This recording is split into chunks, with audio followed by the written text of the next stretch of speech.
Looks like we're ready to go.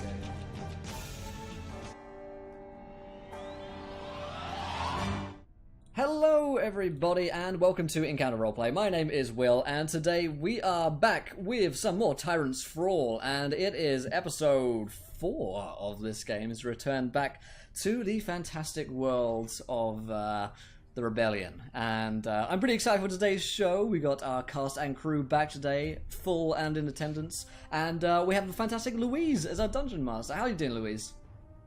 I'm doing good, thank you. How are you? Yeah, I'm well. I'm excited. I'm ready. My dad is on. My dad game is strong today, so yeah, I'm very excited. Looking forward to the game. So let's quickly do our introductions for today. We have Not So Speedruns, who will be playing the fantastic Tyrus. How you doing, Speedy? Hello. Hello. I'm doing great. Hoping my family is okay. Yes, yeah, about that. We'll see. We have Tall School, who's playing Flinrick. How you doing, Tall School? Hey, how you doing? Ready to see whether I can do more medical shenanigans to keep us from getting in so much trouble. I really hope that is the case. We have Encounter Josh, who is playing Artie. How you doing, Josh? Good. I'm alive and here and present once more, and excited to see all of the terrible stuff that you have done to me.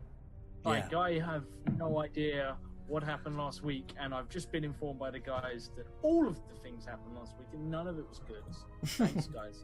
Appreciate Sounds about that. right. Yeah, sounds about right. As for my own part, And your fault. Don't forget. And your fault. Yeah, that's a very important side note there. Yes, as for my part, I will be playing Karazim, and you can find all of our character sheets online if you want to learn a little bit more about our characters, and of course, all the videos are on YouTube as well. So, Louise, let's do a bit of a recap as to what happened last week, not only for ourselves, but for Josh and our audience. So yeah, take it away. Well, what happened last week is our party had broken in to the embassy, and they'd shockingly to themselves found the dead corpse of Lariah Heston, who was the mother of the revolution, along with her 3 friends, Tarian, Elif, and Dent. And we picked up there. They tried to get Lariah out of the embassy. Didn't necessarily go very well, but they did meet 2 new allies who were played by some brilliant guests that we had, which was really fun last time. We had Galifar and we had Seth. And from there, they tried to escape from this place, bumping into Elifa Foran, the Mendaran delegate, on their way, and persuading her to join them in their cause. She seemed very upset by the death of her friend.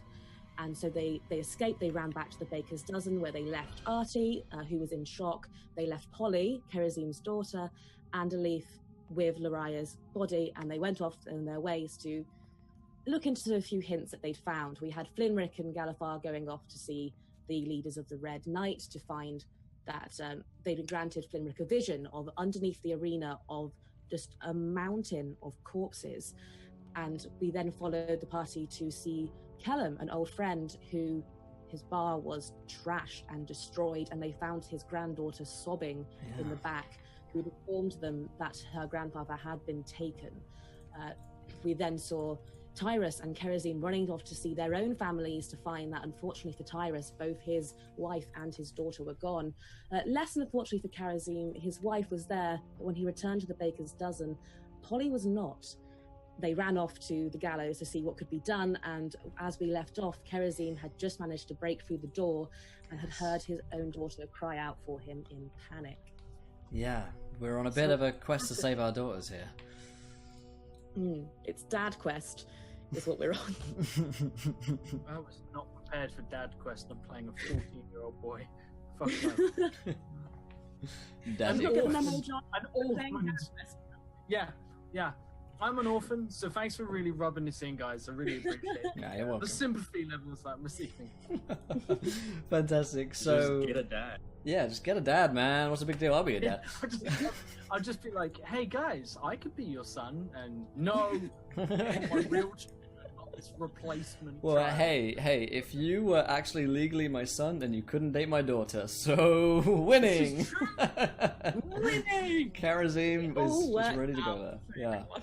So before we dive into today's shows and our own shenanigans today, I'll remind you guys of the ways you can interact with today's show. If you haven't followed, hit that follow button and join us. And when we hit 20 followers, you guys in chat get to decide anything which happens next in our campaign. Also, here is the tweet for you guys.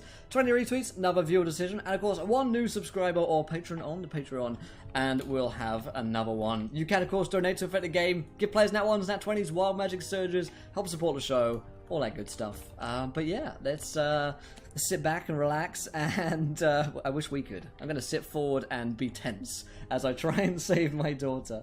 So Louise, I'll let you take this away here. Brilliant. Well, we will be starting today with Artie, who wakes up alone and disorientated in the headquarters of the Baker's Dozen. What's new? Casual day. Yeah, it just sort of... It's not a morning person. It just...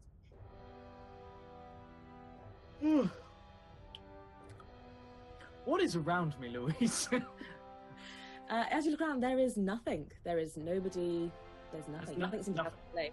Nothing has buffered yet. There's no texture. Still waiting for the I'm in a loading scene. Right You're now. in white space. You're in limbo. Yeah. It seems to be your average headquarters. Nothing seems out of place. Cool. How did I get here? Because I don't I vaguely remember. The last thing I remember was seeing a dead woman, a dead man as they're affectionately referred to, and then sort of like everything's sort of been a haze. So I guess he's gonna head out to see where people are. So he kind of comes down looking, calling out names of people. So you head out of the actual Baker's Dozen. He comes down into the Baker's Dozen, just to look around and see if he can find people. Okay. Do you want to make me a perception check to see what you find, if anything? I find nobody. I will the second roll 20 uncrashes. You asked me for one thing, and I cannot do this one thing for you. One thing, Josh. God. I know. Oh, that's because it's loaded the wrong roll 20. That would be why. I come down, I sort of call out, probably calling out for Poppy, see if she's around. Not Poppy, Polly. There we go. Get her name right, come on, Josh, you're dating her. One of the many, many women that frequent my abode of, once you've got the dough, Baker joke. Love the Baker joke. Once you got the dough, women love that. Also, he was told by the creepy old man down the road. So, there we go. Right. I've stalled enough. Perception check. 12. Well. Nailed it. It was so worth it. You do see that the only thing saying out of place is that the door is hanging slightly open. Guys? Anyone? Where is everybody? And he sort of has another look round, calls out, no one responds, and goes to the door, looks out into the street. Is the old man there? You can definitely have a look, and as you walk out onto the door as well, you do see that pinned up on the door in what looks like Kerazim's writing, very hastily written, is "Gone to Gallows." Gone to Gallows? Would I know what that means? Gallows sounds like a name? You could assume that the gallows might possibly mean it's either a person that might be called it, or it would refer to the gallows where people are hung in the city. Oh, yeah. I was kind of steering you around that, as if it could just be. I know. We don't have to go there, but Louise is insistent. So, he sort of checks that he is wearing clothes and has a sword, and looks around, takes the note off the door, closes the door, and I'm gonna nip round the corner real quick to see the old croissant man, the crusty old croissant man. Crusty old croissant man. So you pop into them, and he's there having the time of his life, baking croissants. So he turns around as you come in, and he's like, my very own eyes deceive me. Oh, dear old boy. a step closer. I can't quite see. Is it Artie? Is that you, Polly? Artie? No, Is it me, Remo? It could Remo, be. It could be Deaf. We don't know. I mean, it could. He's.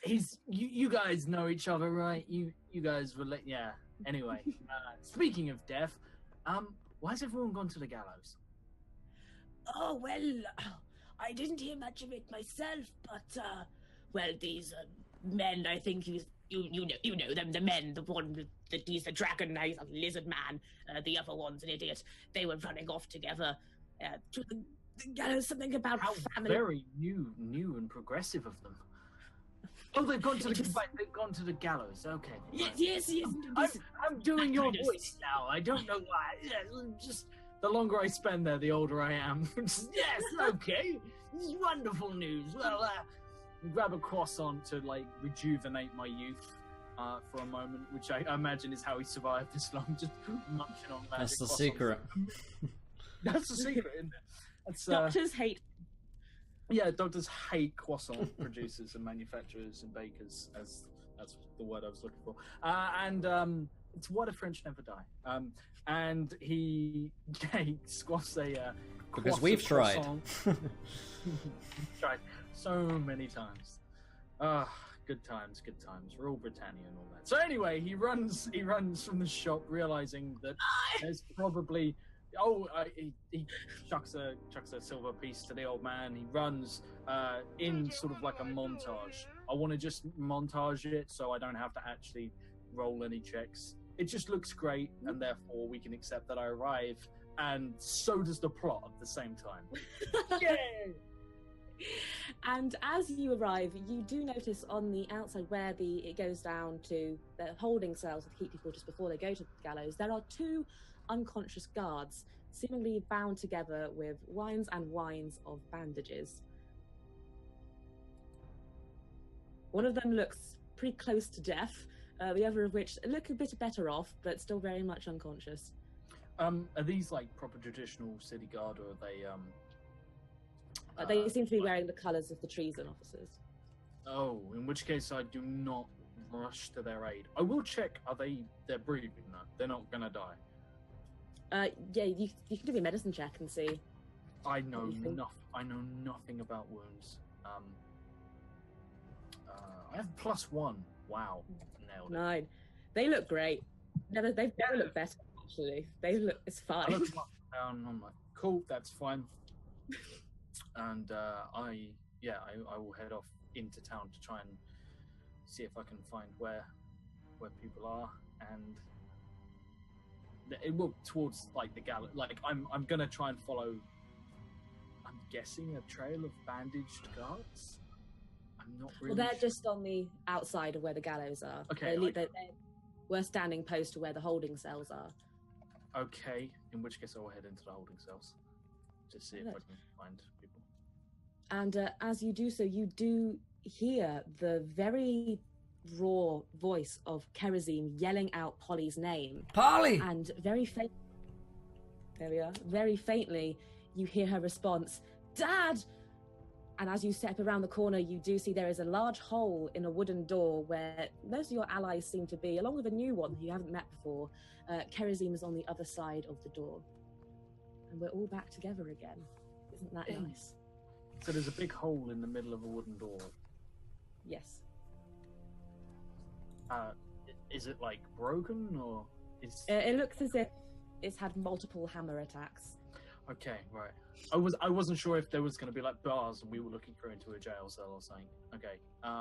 I run over, look to people and sort of say, what's going on?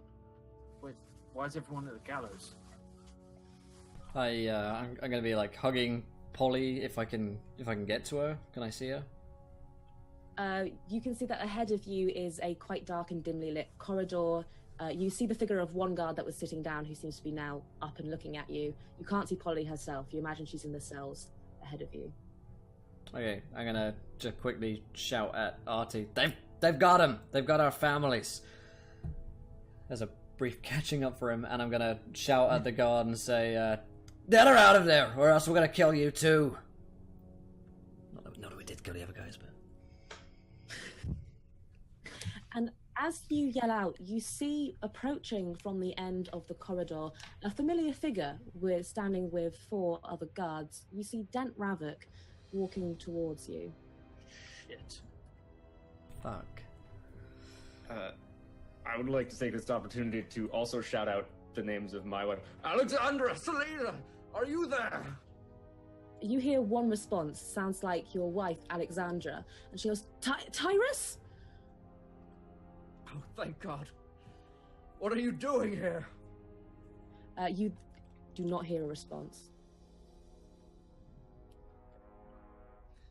What is it, Running Dent? through the hole, Sorry. and nothing can stop me from smashing through all of these people.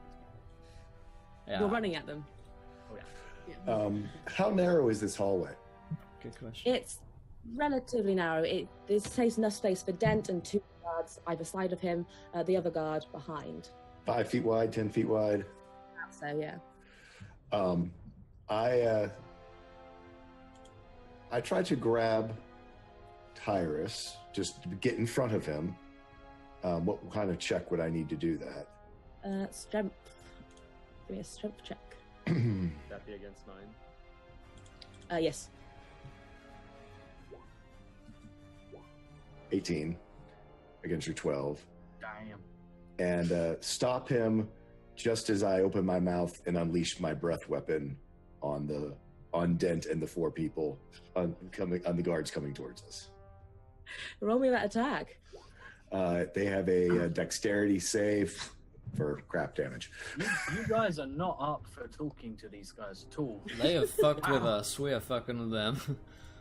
My wife is back there, okay? The difference, though, is literally it's, have apprehended your families. Instant kill. Just murder all of them. I mean, that's justified. Yes. Yeah. No, like, I'm not necessarily disagreeing with you here. I just like to see the progressive steps. This is I what may- Louise I may- did to us. Yeah, so Okay. anyone in a Sorry, 30 guys. foot in the 30-foot line would take 7 lightning damage. Let's roll for 2. There we go. 14. Okay. So what's the save they need to make a 14? 14. Yeah. So 14 makes. Yeah, 14 does make it. So you see Dent and one of the guards make it, the other 2 do not. They all take damage though, is that correct? Well, they take 7 or half, which is, I guess, 3. Okay. And do you describe to me what that attack looks like? So seeing that the cells are on the side and knowing that I wouldn't get, any of our, get Polly or families and seeing them walking down this long hallway, Fenric just, grabs Tyrus, pulls him back and just said, let me get this started, and gets in front of them and just, and you see the crackling lightning come up around his jaws and just a lightning bolt just right down the hallway through Dent and the others. See, it definitely startles them. They were not necessarily expecting lightning breath to come out at them. Dent, on the other hand, seemed to have been a bit more prepared, and he steps out of the way, but not enough. It still manages to graze him. And he'll level you with a challenging stare, and he will start to draw his sword and say, "Are you sure we cannot talk about this? I have things to say. Or do you wish to go the way of your friends back there?" I would hear what you have to say before we kill you, Dent. That sounds agreeable, I suppose. And we made a deal before. I cannot abide by this. You've stolen my family after we had come to an agreement. No one. I had to be sure you would listen. A These are unsure resplendent offering. times. I'm sure you've heard many rumors and many Thanks so much, things Dom. about me and my companions. We are not evil. I am not evil. We just have to make difficult choices. I took your families to make you understand that what is right is not always what is easy. I don't care about your moral decisions here. This is my family we're talking about. I don't need your lessons, your morals at the end of the story. I want my family. And you will have them. But first, I'd like to give you a choice. All of you, in fact. I'd like to give you a choice. See how easy it is then to make these decisions. And this choice is a simple one, and one I'm sure you will find agreeable at most. We have a few friends of yours, family members too. Not all of them are here. Some are, well, elsewhere. The choice is as follows. You can save your daughter, Karazim, Polly. I know you are fond of her. And as well, Alexandra. You can save them both. But in doing so, you condemn Kellum and your friend Joseph to death. Or you can save the old man. His granddaughter would be most pleased. And Joseph, who has a lot of men relying on him. You can choose to save them and, well, your families will go the way. Or you can choose to do nothing, and we kill all of them. Do I make myself clear? I look towards the others, and I'm gonna say, I care not to have another man's blood on my hands, but this is family. I don't understand. Why would you do something like this? I'm not surprised you don't understand, given your, well, relative youth, but this is the real world. And in the real world, you have to make real choices that have real consequences. Your friends here didn't seem to understand that either. But you're not just punishing them. You're punishing random people for And what? For what? you're also punishing... And there's no reason why half of them have to die. There's no reason that for my family to live, that another must suffer. You're sick, Dent. You're sick. You are punishing everyone who cares for them. Not just these people. Everyone out there who has a connection with them. You think we all live in this city and we don't know other people from all the districts? They're all going to suffer because of this. Is that your teaching? You learn. How else do you learn but by You suffering? learn through talking. Something which you've clearly forgotten how to do. How quickly you turn to violence. You remember the war. You remember what we lost. I do. I remember watching as half my street marched off to fight. I actually had quite a good first week, because a lot of the people who had money, they left, and they left their houses behind. So I had somewhere to stay, I had somewhere to get off the street, and I had food. And you know what I found in their houses? I found pictures of loved ones. I found the reasons that they were actually fighting. Many of them didn't make it back. And all of that was because of one violent, angry man who thought he knew how to rule over everyone else. And you say you fought against this man, and yet you would so easily take up the same methods that he used. This is the beginning of tyranny, and you know it is, because you fought against it once. How long do you think these people will be oppressed by you before everyone rises up just as before and we have more blood running through the streets? Aye, Dent. You know I didn't fight. You know I watched the war pass on by. Because of your bloody revolution, I didn't believe in it. I still don't. But even I have raised my axe and attacked men. Hell, I'm gonna kill you if you don't let him go. Even I have been led to war. Now, if you can't see the madness that you're doing right now, then you're blind. You're mad. I remember why I fought. I remember why we all fought. I remember why I did things that I don't agree with personally myself, and I remember having to wake up every day hating who I was. and what I was doing. I also remember that what we have created here, must be protected at any cost. What have you created then? Another oppressive king? A treason officers? People who will strike down anyone with any notion of revolution? People who will just harm indiscriminately those who have committed no crime but disagreeing with some of the oppression that you've already committed. We did not go to war to become kidnappers, to become thieves, to become tyrants ourselves. I'm done with you, Dent. I'm going to walk forward, limp forward, and I'm going to, if I can, just grab him by the neck. You can make me we'll make some strength checks, and we'll see. We will see. I'll be backing him up, like following him. No! I am not going to. I'm going to deal with the guards if they move. And on a natural 20 from our good friend Dent, he just bats your hand away and instead does the same to you. He'll reach out with his hand and grab you by the neck and stare angrily at you. But, important, I did touch him, correct?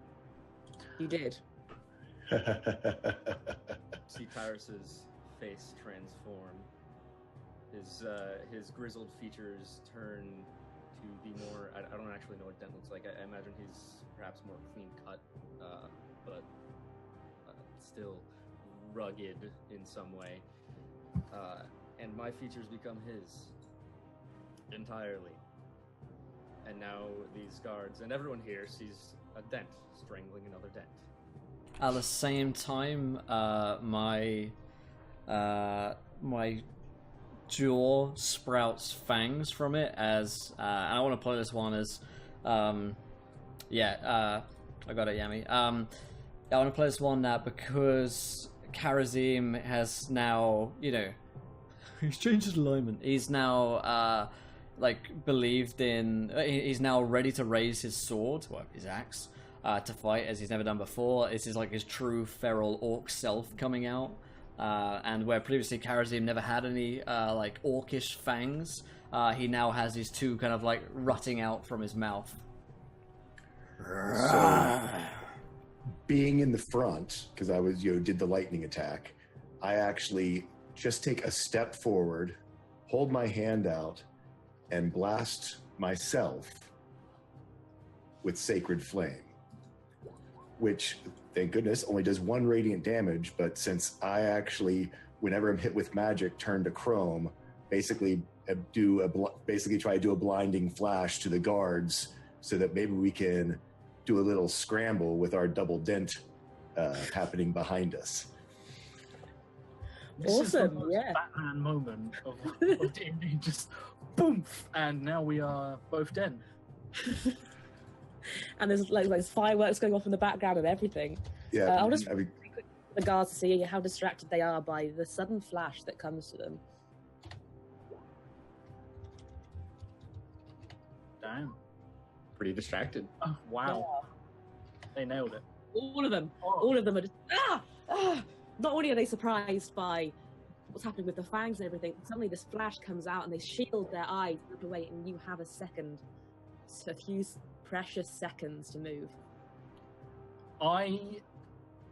I'm going to move up, and I want to try and take one of these guards out, but I don't want to actually kill him.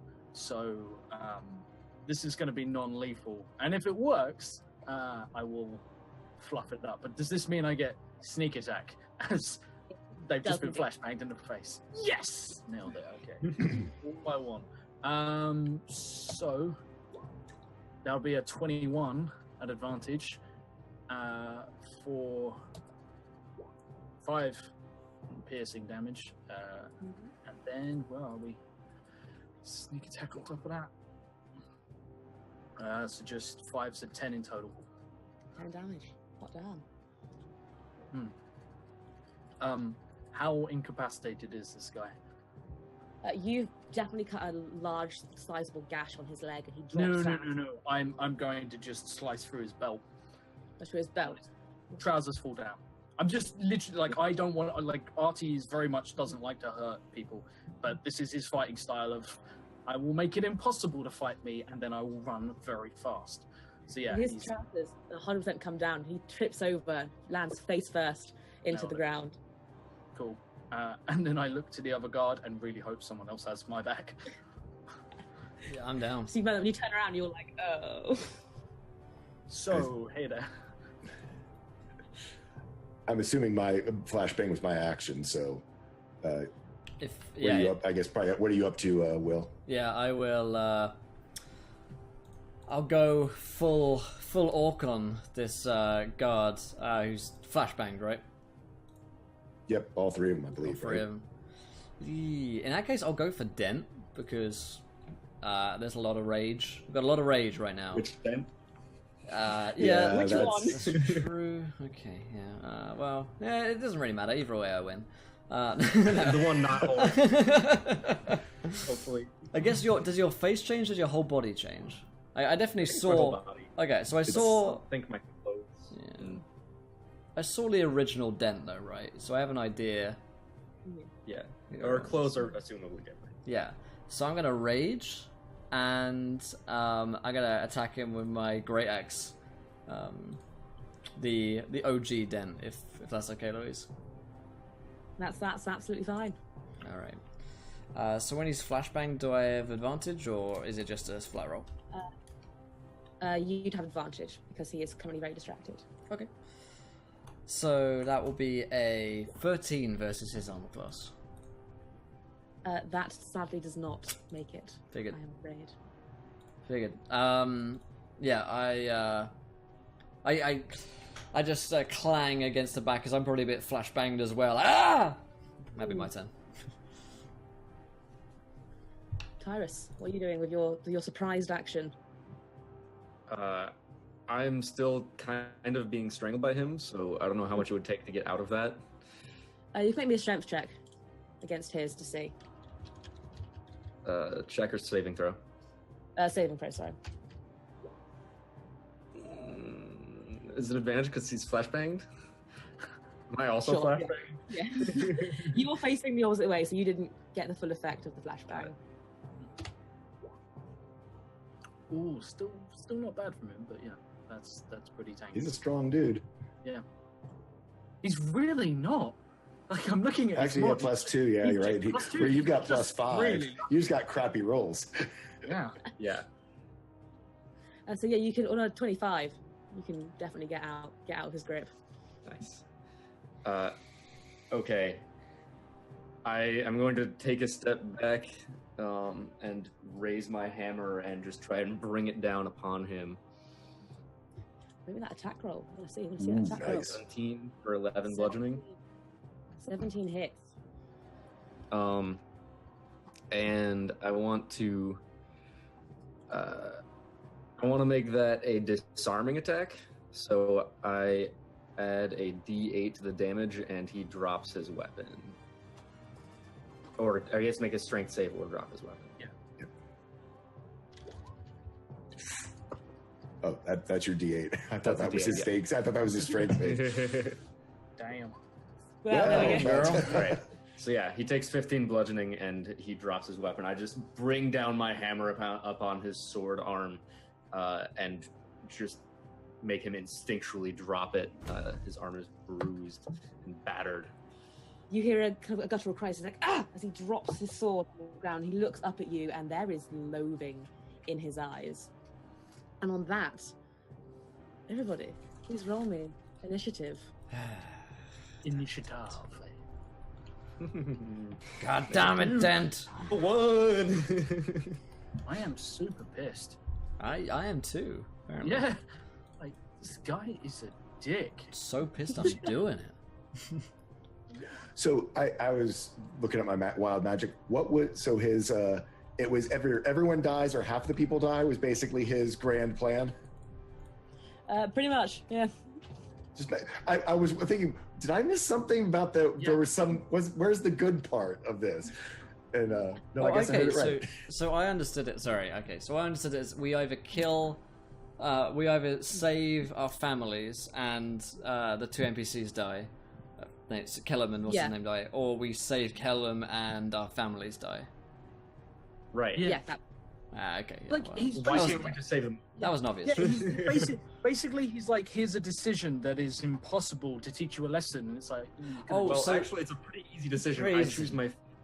So the question being, if we kill Dent, does it mean that, is it a case where if I don't come out alive, that his the other two NPCs are gonna die? Yeah, that's what I'm thinking. Because otherwise that's not a deal at all, right?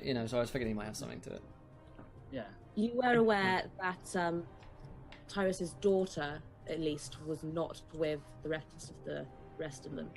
Holly and Angelica, they were there. Yeah, so his daughter is still potentially with the other ones. So Tyrus has got the real Occam's. So or Damocles, Sword of Damocles, is that it? I knew something with a blade. So out of character, Karazim is going to kill this guy. Will is saying maybe we want to keep this guy alive. I don't want to be too meta, but It's fine. I'm dead now. And I can turn into him at will. Yes. This is true. That is the most helpful thing.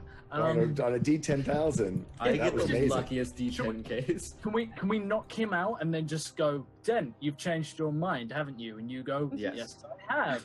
Yes, I have. I am a dick. Yeah, and Flinrick's got something to say as well about trying to save him, because I have information the rest of the party doesn't have about the arena. Nice. Okay. So, initiative. Enough table talk. Back to initiative. So going first on the initiative round is going to be one of the guards, and he will be the guard that you took down, Artie, and he's going to try and pull his trousers back up and jump back onto his feet, and we'll see how well he does that. See if he can get himself up after not only falling over, but also the embarrassment of having a 14-year-old boy cut his trousers down. If I could spell, that would be great. There we go. It's not working. Here we go. One memento. There we go. He does. Yeah. He gets tangled in his trousers, and he just kind of rolls around the ground a bit. Not working out very well for him. Yeah. And Just getting more and more tangled. It's good. Exactly. And it's going to be your turn then, Artie. I think Will beat me. Actually, it's Will, 19. I'm sorry, Yeah. Will. You bossed it. Oh yeah, Sorry. okay. So I'm raging, and I would like to attack him with my hammer, my Gregs. So question, is he still incapacitated or / distracted, or am I rolling flat now? You're rolling flat now. Okay, no worries. His armor class. Against Dent, is that right? And against Dent, yes, sorry. Okay. This is. Okay, we're finding the AC number at the very least, so... Math is happening. So I swing again, and I guess he just manages to duck under us. I'm gonna take your head, Dent! And that's my turn. Now, Artie, your go. Artie is going for Dent, but he's. I'm not going to. Again, I'm still not trying to kill him. I'm just trying to get him on the floor and unconscious as quick as possible. So while he's grappling with this very, very angry orc dad, always fear orc dad, I'm going to attack him, and as a rogue, I get advantage because I have a friendly. So a 20. A 20 does hit. For 6 non-lethal piercing, and I will stack my sneak on that. Do an extra 3, so 9 in total. Rolling 9. Really bad damage. Yeah. So describe to me a kind of non-lethal wound that you want to leave Dent with. Cool. So actually, you know what? I come up behind him, and I literally I put my rapier, because it's quite a thin blade. I put it through like one of the ridiculous shoulder, those shoulder loops you get that I don't understand what they're called. I can't remember. Basically, like Epaulets. through one of them, through the back of one of them, round the back of his head, and through the other one. So now he can't quite move as well, and just elbow him in the back of the head as hard as I can. Perfect. He kind of stumbles as you do. So he's like, "Oh, bloody kids!" I'm basically like on his back, just helping as much as I can. And as one of the second guard will get a go, and he is going to try and attack you, Tyrus. As you're going to be the one that is closest to him, I'm afraid. He's going to run at you with his sword, and does a 16 hit? It will not. You I just also- about managed to duck out of his way. It comes to you. As he misses, I'm going to use my reaction to do a riposte, whatever it is. Riposte. Sure. Jose. And basically I get to attack and add a d8 to the damage die. So 14 to hit. A 14 does just about hit. You managed to get him as he tries to spin around to attack you. You managed to get him for a 10. A 10 is still solid, you know. Mm-hmm. Still a solid amount of damage. And he will drop down to one knee as you do so.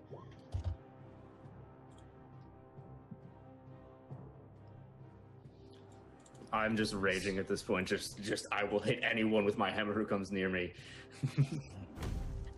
And with that school, it's your turn. So who's closest to me? Closest to you currently is the guard that just tried to attack Tyrus. So I'll yell out, "Keep Dent alive. We need to find out more." And then swing my Red Knight's mace at this guard for 24. Yep, that's it. That hits. Yeah. For 6 bludgeoning damage. Describe to me how you want to kill this guard. I just come swing right at that. I'm actually I want to knock him out. I mean, I'm doing the swing around to. I'm going to do a headshot and attempt to just knock him out. Depending, you can tell me whether I did too much damage. Just knock him out because I am swinging towards his head with the intent to knock him out.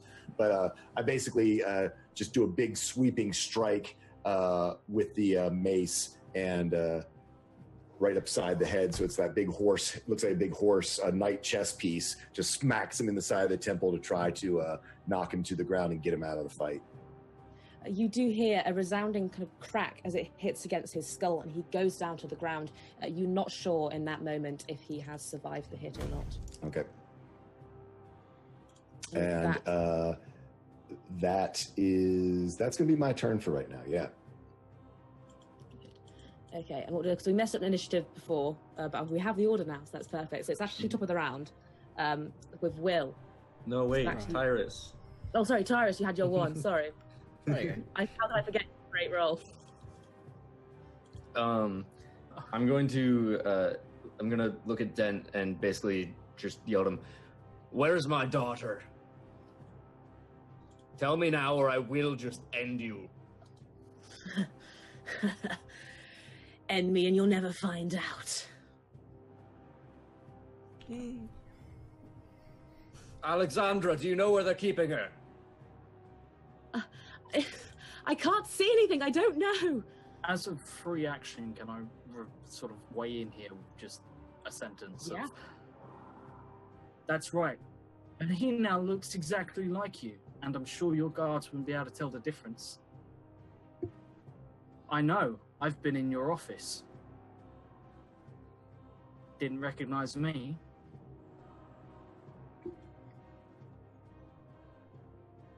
You let me take Polly right from beneath you.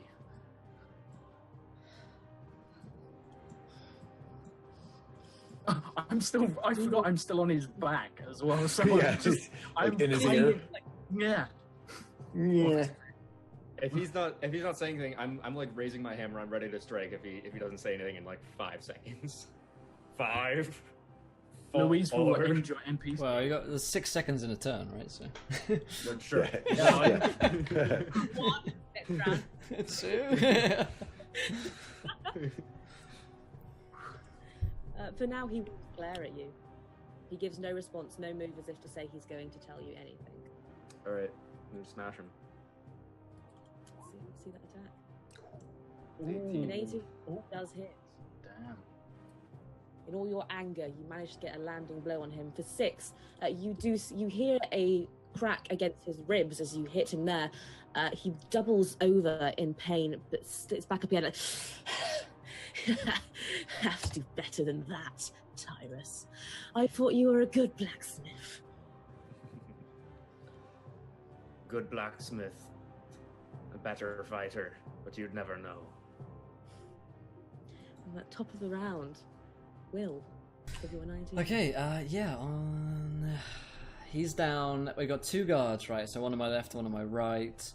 Neither of them have been damaged yet, other than the flashbang. One of them is incapacitated. Also, the one guy is incapacitated. The other one of which is lying on the ground with his pants down around his ankles.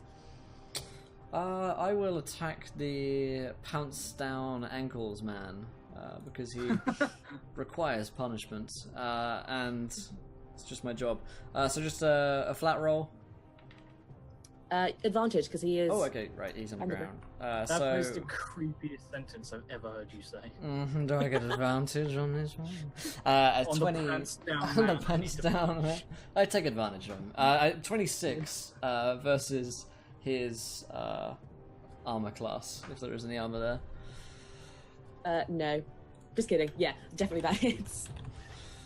Alright then, take this, you bastard! And he's gonna take, and I'm raging, right, so plus math is plus 5, plus 7, there we go. So 18 damage is what he takes. Right up the crack. And describe to me, if you will, Oh, no. how you want to Dare you. incapacitate one man in one blow.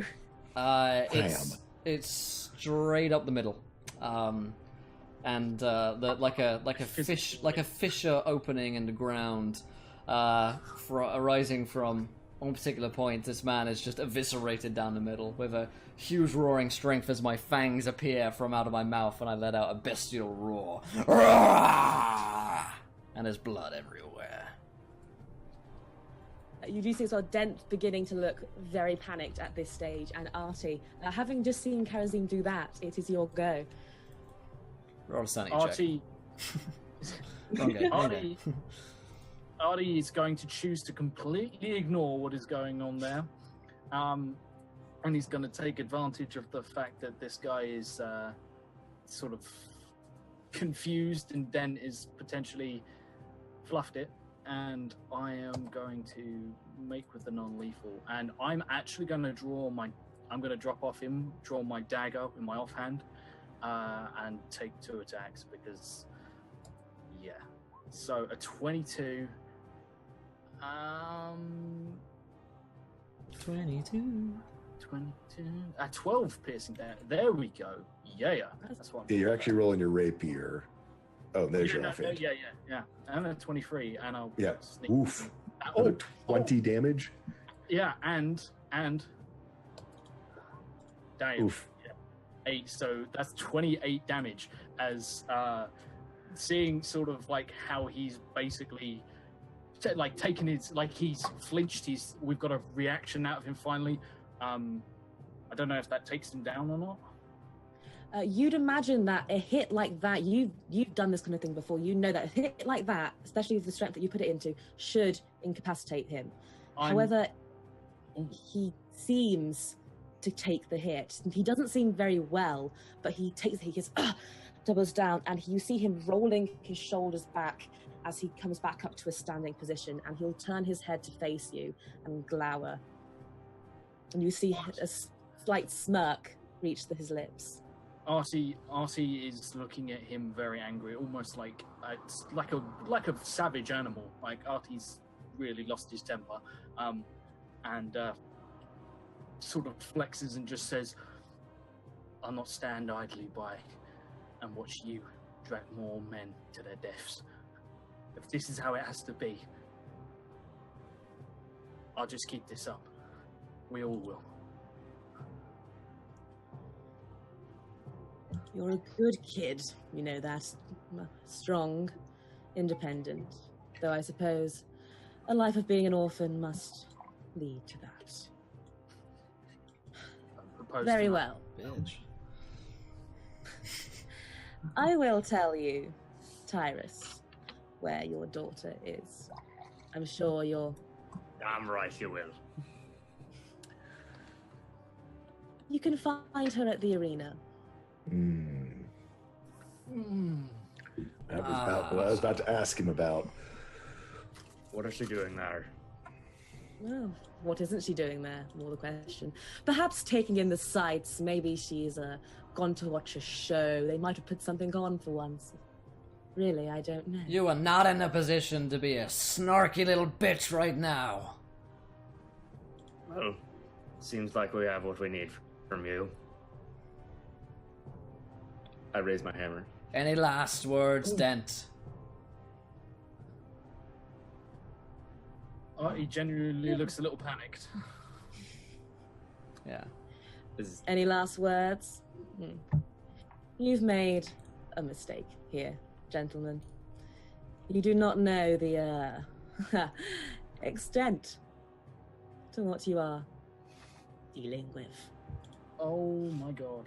How about you tell us a Dice little bit about that? Telling the story.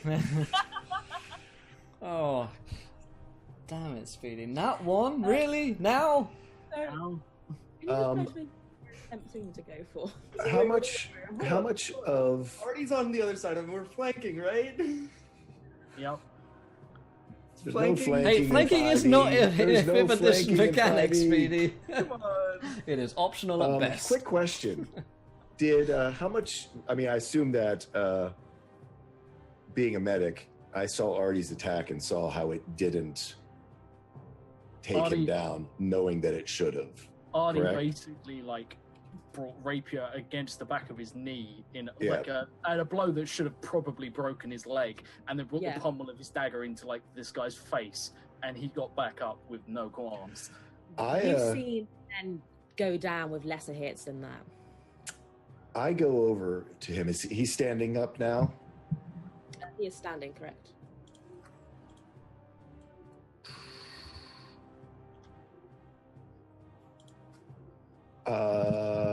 Yeah, you tell me whether I can do this or not. I basically want to grapple him, but so that I can press my holy symbol into his forehead and see if there's a reaction.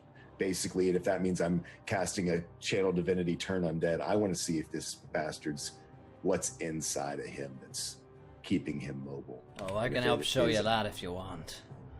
So yeah, I mean, yeah, if he either that, yeah, I mean, I can say that as just this is not just a man anymore. Grab him. We need to see what forces are controlling him. Make me a strength check to see if you can manage to get a grip on him.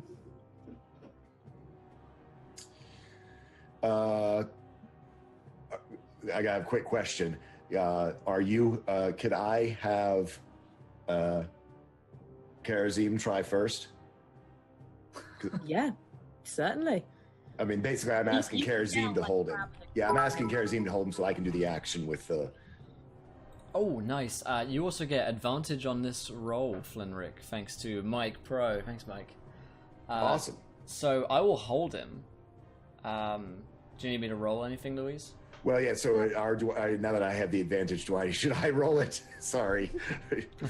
Anyway, regardless, I guess we need strength checks. Let me just go ahead and do it. Somebody a strength check somewhere. All right. Advantage of 23. 23. That's good. Mine is a 17, in case you need it.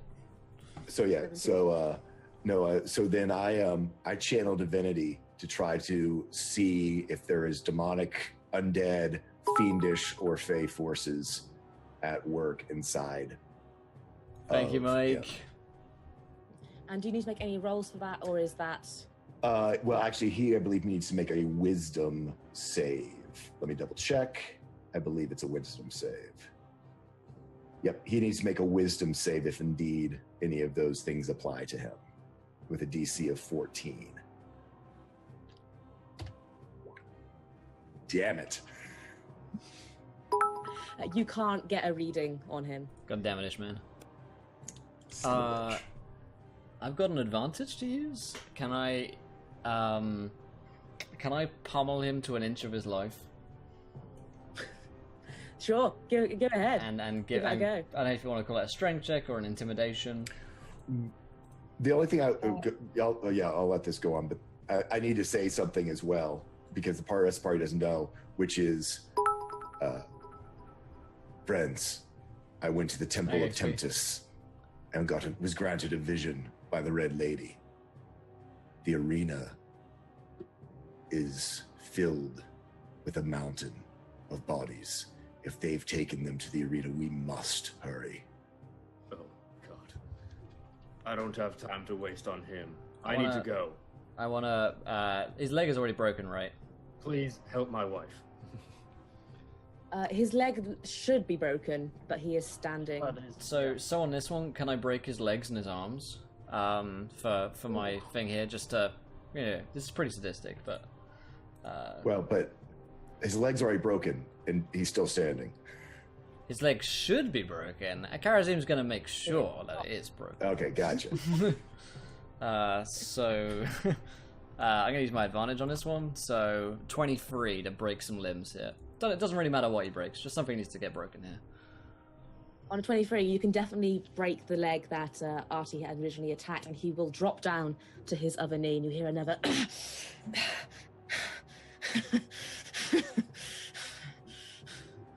He will continue, he will glare, he will spit out onto the ground nearby your feet and stare defiantly up at you. Alright, to the arena, let's go. I'm gonna give him one last kick in the teeth. Do we kill this guy? Yes. I Kill feel him. like, out of character, I'm like, oh my god, kill him, he's so bad news and will come back. But in character, Artie is just very quiet and not really sure why. You've grown up some violent bastards. I'm just gonna say it. I want him dead, and I have his phone. There can't be more than one dent walking around. We have jail cells. I mean, Yeah, come we back. still need to get Polly and your wife I'm out. gonna go.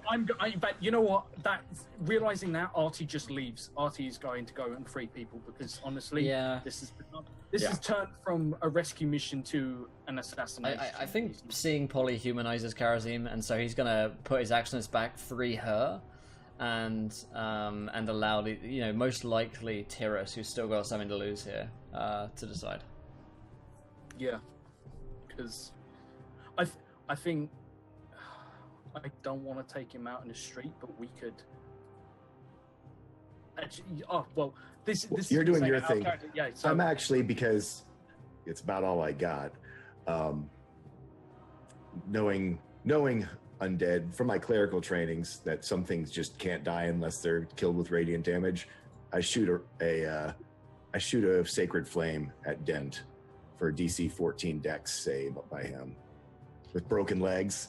Hopefully with disadvantage that he can't squirm too much, but he is kind of Mr. Exorcist right now. He might climb the wall or something, spider-like. And even with disadvantage, he can't. That's a 13. Will it kill him? Ooh.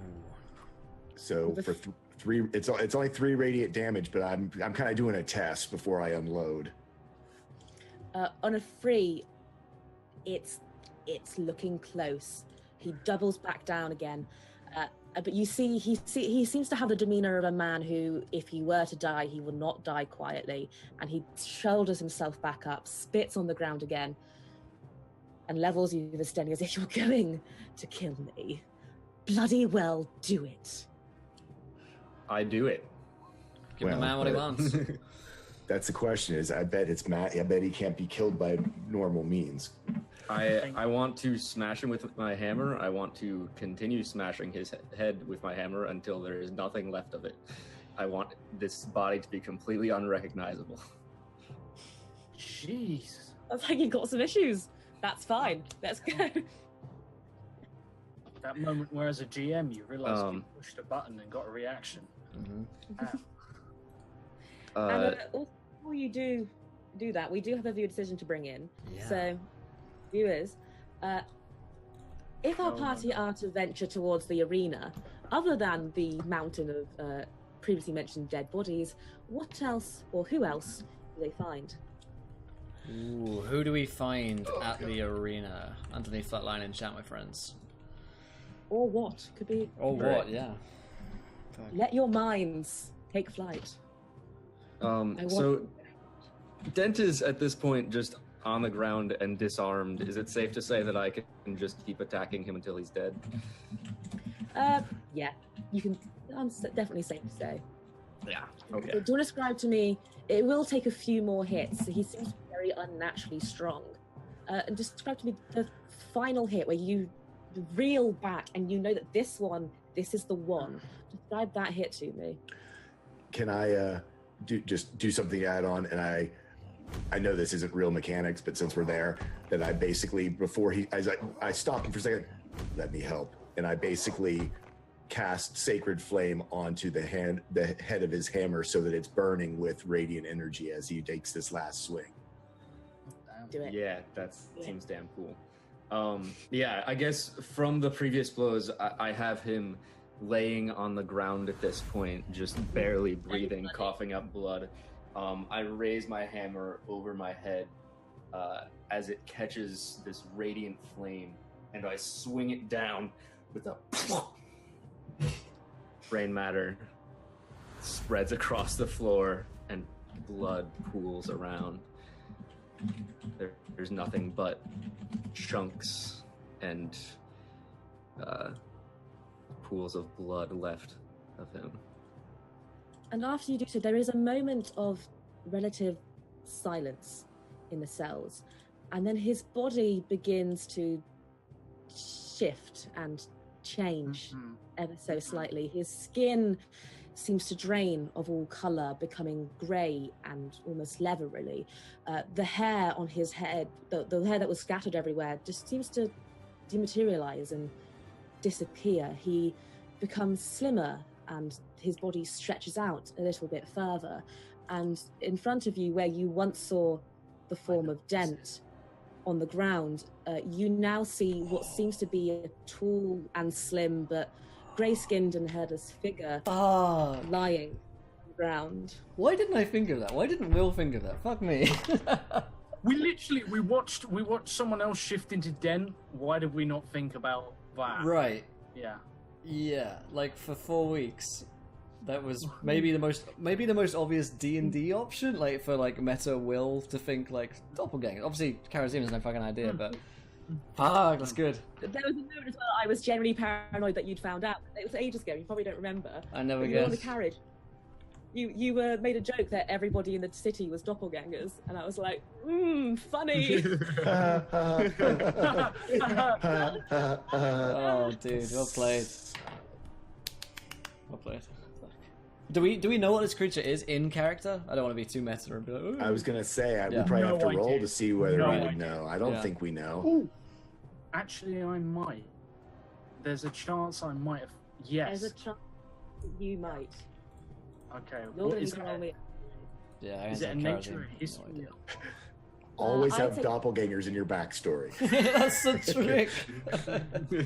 Doppelganger face. You Oh, it is a that's doppelganger. going to be a check.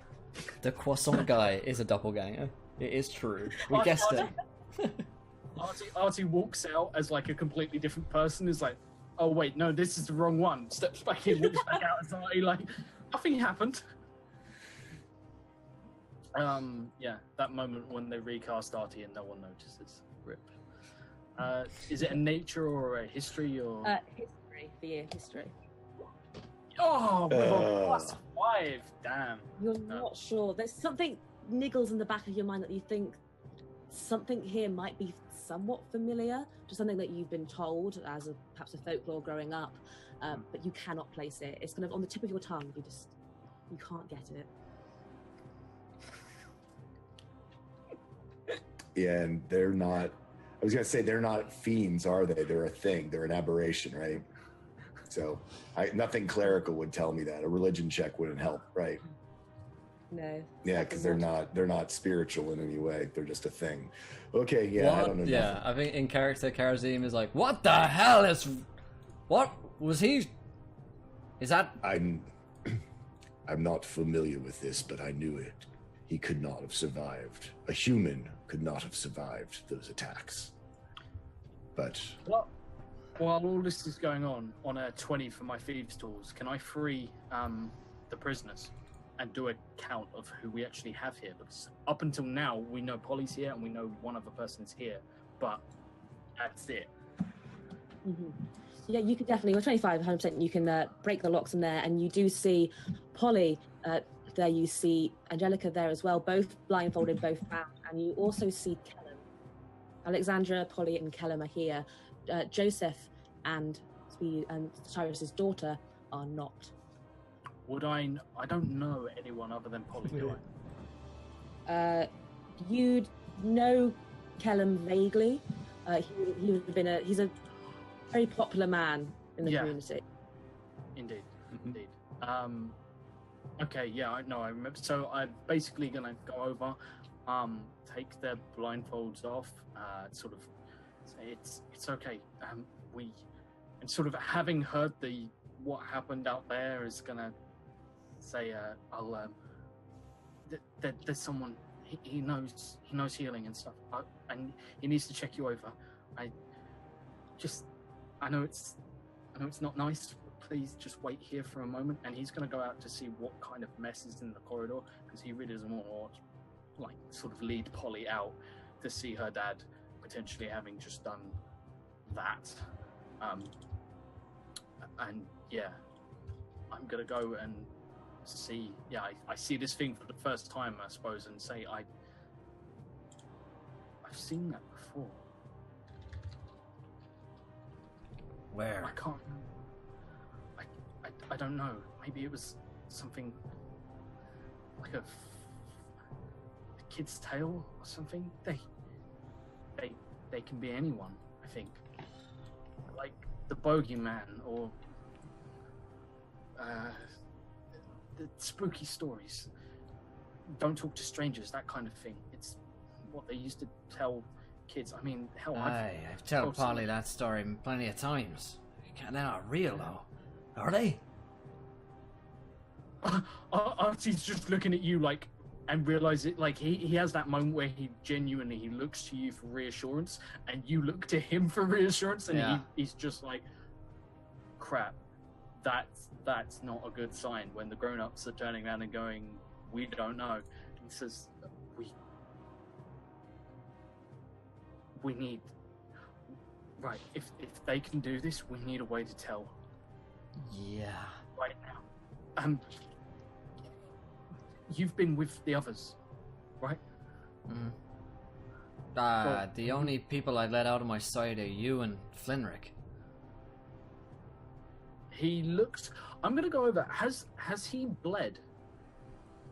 Did he bleed in that fight? Does a man bleed? When he was in the form of Dent, you did see blood, but now it seems that has gone. Changed. So we just need to kill people. Right, so we Artie says, like,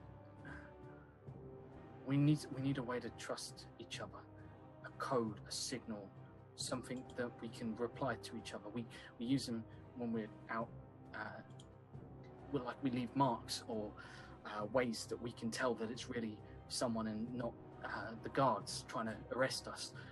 We need to come up with something right now, but I'm really worried about what if they're not. And he sort of gestures towards the prison. He says, how do we know that's really them? We can ask him questions only they would know the answer to, right? Can it steal its memories? I don't know. Again, he's just like... I don't know, yeah. Polly, are you okay? Polly, I gotta, make sure she's alright. Yeah, I guess. Okay. I'm not great. Okay, tell me your the name of the teddy bear you had when you were a wee kid. Mr. Wiggles. That's okay. Good, she's real. Artie genuinely just goes really awkward, and then just says, "What about?" And he gestures to the other two, to Callum, and I don't know the other woman. So, Alexandra, What about them? Alexandra, what's your sister's name? My sister's name? Well, clearly it's Elena. Clearly. Is that right? Louise have like you- pulls out. I did. Did You forgot her forget birthday. name? I. Um, Not the time for such questions, Tyrus. I look to LM and look back to the others and say, I don't know him well enough to know anything couldn't be asked by anyone. I got a question. Can I do a medicine check or triage check on the doppelganger body to see if I can discover some physical something that might Give it be away. able to help us identify who's a doppelganger or not?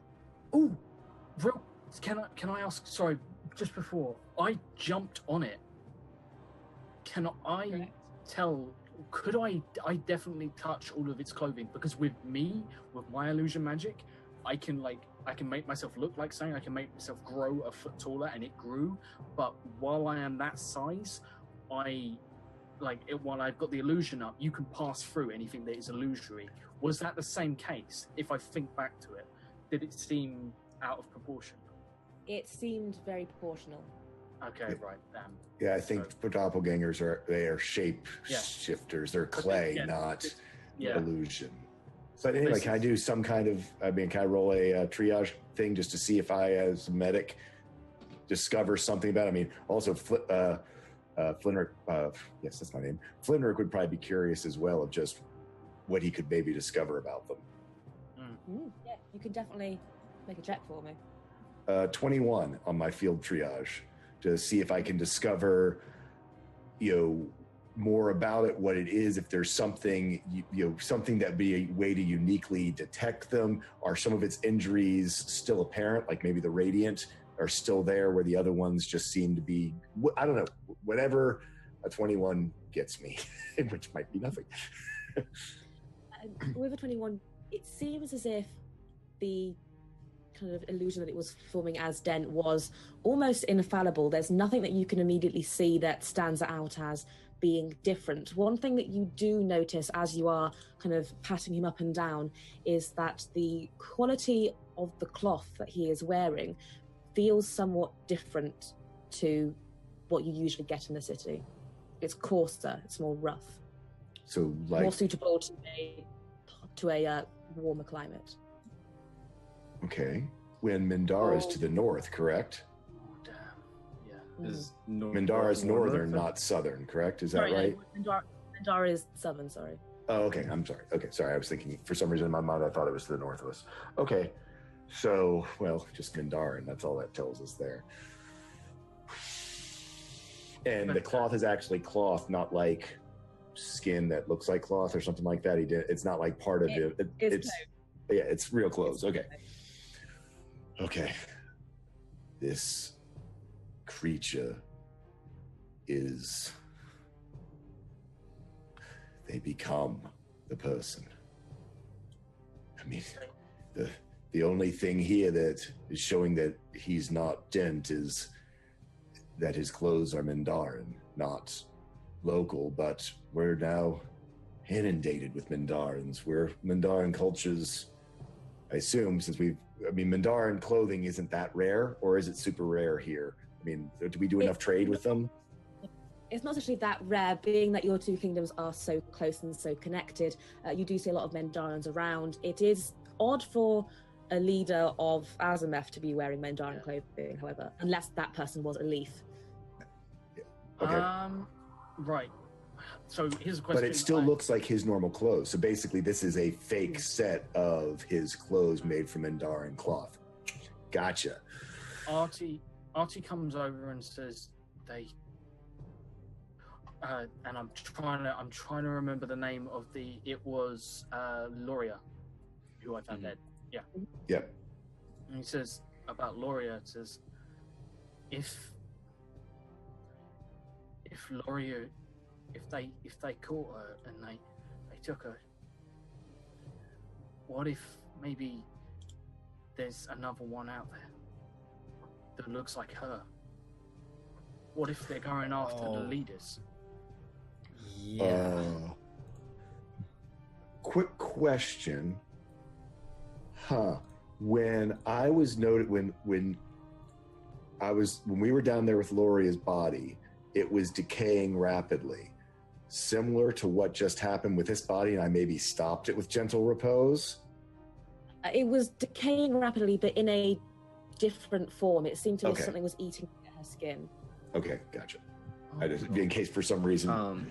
Yeah, thank you. Okay, Tyrus isn't like too concerned with this. He's basically just walked up to Alexandra and said, "Alexandra, I'm glad to see her. Okay, go stay somewhere safe. Don't go back to the house. You need to get out of here, and I need to go get Selena." We need to get to the arena. The arena. I turn to all of you and gather. I want to gather everyone, and like very, very insistently says, "No! Everyone needs to come here right now." And I turn to Kalem and just say, "Can you keep lookout?" Yes, this old body's got some fight left in it. He nods and says, "Thank you." And as he walks away, I turn around to everyone else, and I want to gather you guys really close. And it's like kind of childish, like it's Group like hug. a scrum up. Yeah. Group hug. And he just says, "We need a code. We need something we can say and a response that we all know from this point onwards. Because if they can look like us, we need to know we can trust each other. So we decide here and now, and we keep it to ourselves. Because we have no way of checking him. We don't know enough about him, so we can't ask him a personal question. So what is our phrase?" And genuinely, guys, we need some way of identifying that it is definitely us. Well, unless they can read our minds, but that's a whole other kettle of fish. From what we know, if that's it, it's game over. So it's, Yeah. So I would say like Yahtzee. Yahtzee. The word is Yahtzee. No, we need something more discreet, so they don't know that something we're you can say testing them. Croissants, too obvious. In the mood for a croissant? Revolution? No. Too obvious. In the mood for a croissant. What's the response? What response do we give that is slightly off, that someone wouldn't say it naturally, but doesn't sound too peculiar? I'd rather have a blade. I'd rather have a what? Blade. A blade? Yeah. That's a reference to my strap. So aggressive. Codes are hard. For a croissant.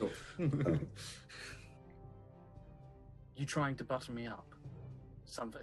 I don't. Perfect. There we go. That'll work.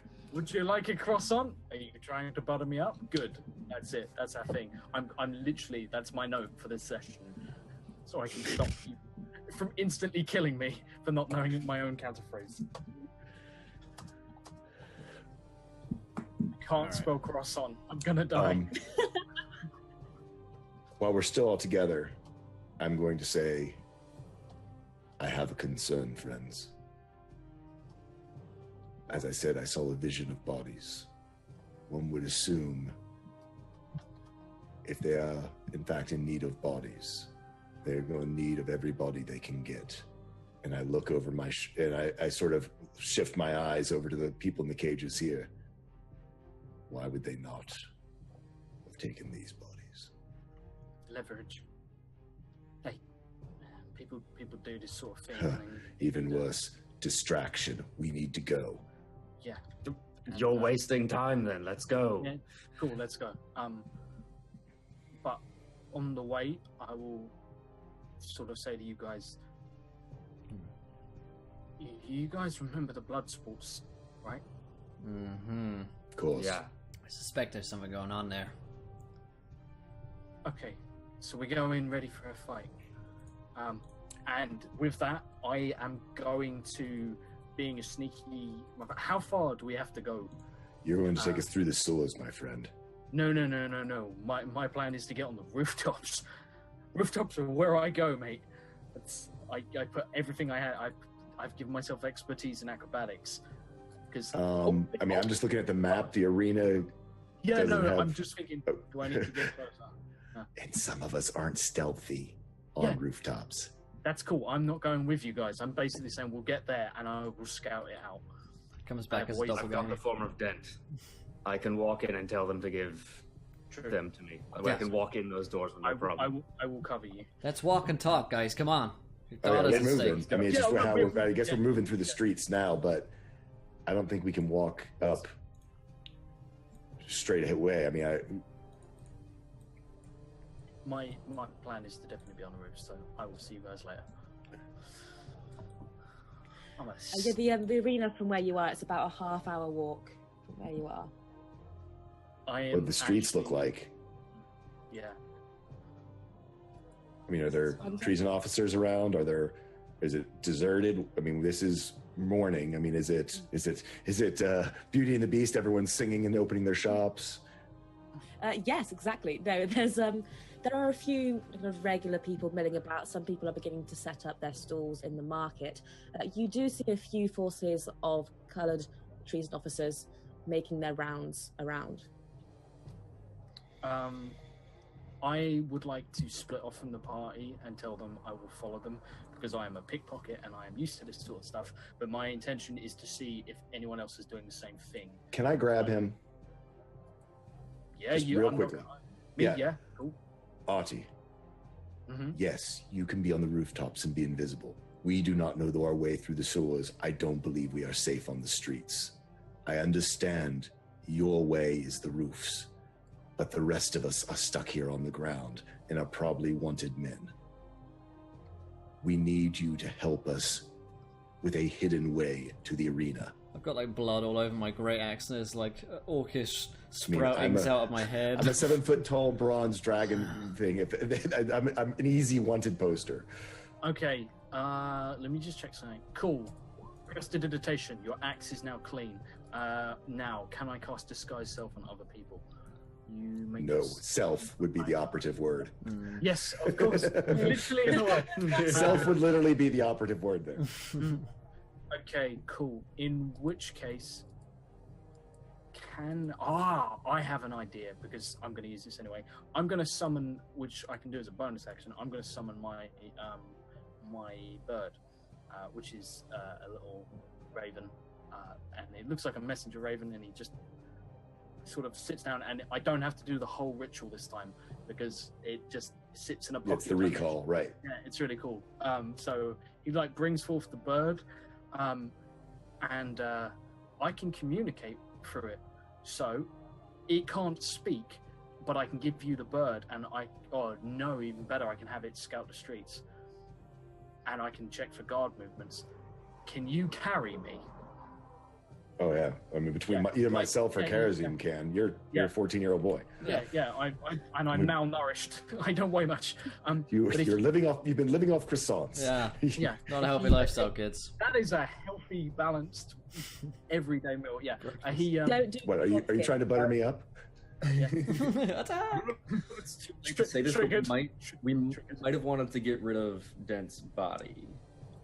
But dude, you left it. He was like ochre jelly when we left. Well, just leave the splatters, but like the main body. The doppelganger body. Yeah, the doppelganger body. Put it down the sewer somewhere. We said we were walking, dude. We're walking. I mean, Okay, it's yeah. I mean, regarding Too late. Polly, I'm sure nothing bad will happen. sorry, I jumped in for you, Louise, but regarding Polly, is she with us or do we leave her behind? I jumped out for 20 seconds there. No. We take her with us. Wait, what? I Yeah, thought I we wasn't told there, everyone to so go I don't- someplace safe. so I You don't told know your why. daughter, our wife, to go someplace safe, right? Is I there forget, someone is it your safe? daughter or your wife that we saved? It was my wife. Well, your wife, my daughter, so we'll say Polly's with her. Okay, cool. Okay. And yeah, so here's what I'm gonna do. I'm going to not. I can't. I'm blind, deaf, and dumb while this is happening. So I need someone to carry me, but I can still speak, which means I can see through the raven, have it fly over the top of us as recon, check for any guards, and point you guys around any upcoming, and we can go through the streets. It will be faster, and I really don't want to go into the sewers again. Last time we went down there, we had to fight a ton of dead shit that weren't dead. Sure. Question. I just thought of something. When Polly was kidnapped, was she taken from the baker's dozen or from her house? Or like, when was the last time we saw her, I guess? Last saw her when you left her with a leaf and Lariah at the baker's dozen. Okay. Karazim, you said your family was all right when you went back home, right? Right. Yeah, she's fine. My wife is You fine. saw your wife and everything was in order. Are you sure that was your wife? Oh god, the Oh, paranoia is so real. Doppelgangers, man. So, in the best of my knowledge, I wasn't looking for anything, but she seemed to be the same, yes. Okay. Certainly hope so. That could be Keep our walking. that could be our safe house for now. Like, we can say we sent them off to a safe place, and now it can be my house, because presumably I've been keeping my identity vaguely safe from governments, because Karazim is ridiculously paranoid about this sort of thing. So if it's safe, then they'll all be safe. If it's not safe, then we're all fucked. So Yeah. That's just fine. Yeah, we're all just fine. on D&D. That moment, you put all of your eggs in the DM's basket and hope for the best. I think I would have told Alexandra to go stay with her sister. But I don't know if Science. That's fine. Yeah. So, what do I need to roll a perception check. However, they actually get advantage on sight, which is a cool thing, and I get their bonus sight. So I get advantage on my perception check to do 14 to scout ahead. A 14. And on a 14, you do, as mentioned before, you see a few normal-looking people setting up their stalls. You see one unit of guards making their rounds, heading around to the back of some of the alleyways. You feel like you could possibly avoid them if you cut straight through the market. Cool. I say, we'll go through the market. They are on, they're just to the north of us, and they're moving parallel with us. So, make like busy traders. It's the morning. Everyone walks with a purpose. Everyone's tired. No one's had their morning coffee. Just walk like that, and people don't stop you. That's the plan. That's the theory. Let's go. Yeah, we're going. We're moving through the market. okay. Nothing bad could possibly happen. Nothing. No, it's fine. Everything's fine. I don't know why you all look so worried. This is normal, right? It's fine. Also, on that note, everybody make me a stealth check with advantage, because you do have a bird looking out for you. So 21. does armor affect this, or is this more whether or not? I mean, because normally, if I'm like sneak, because I have heavy armor. So is it? Yeah. Is this? Does me clanking matter, or is this more about us that we? You tell me. Am I even or am I at advantage? You're even, because this is more trying to avoid where they are. They wouldn't necessarily have armor. Okay. 21, boy. The I got 21 giant too. armored scale dragon. I'm walking with a purpose. I'm blending. Blending. Oh, speedy. Right. Do I need to roll because I'm in? You're being carried. And I can't actually do anything. Yeah. Like, I'm blind, deaf, and dumb. I'm silent and not moving. Yeah. You're a sack of potatoes. Yeah. And so the lowest is Tyrus, is that correct? On an 11? Yeah. 11, yeah. He nails it. I'm disguised as Dent, though, I believe. Mm. Oh, that's right. Oh my You are Yeah, God, I was disguised going as to say, Dent. the guy disguised as Dent. That is true. And on an 11, you're very eager to get to the arena as quickly as you possibly can. So you kind of push your way ahead of the others a little bit, and in doing so, you outpace the unit of guards, and they spot you. And one of them will be like, "Hey up, everybody, stop!" And he'll take a bow first, and be like, "Dent, it is good to see you. I didn't know you were coming to town today." The bird comes down and lands on Dent and is carrying a message, because it has a small little message thing. There is nothing written on it, mate, at all. It's just a blank piece of paper. Okay. Oh, yes, very important. The sole reason I picked this bird is because these are the bird that I would imagine, if it's okay with you, Louise, are the sort of main messenger birds for people in power. It's literally the reason, because they're the least likely to be shot down by archers. Well, it's obviously geese. Yeah, it's geese. It's a giant geese comes down. It breaks the legs of all of the guards. Just vicious.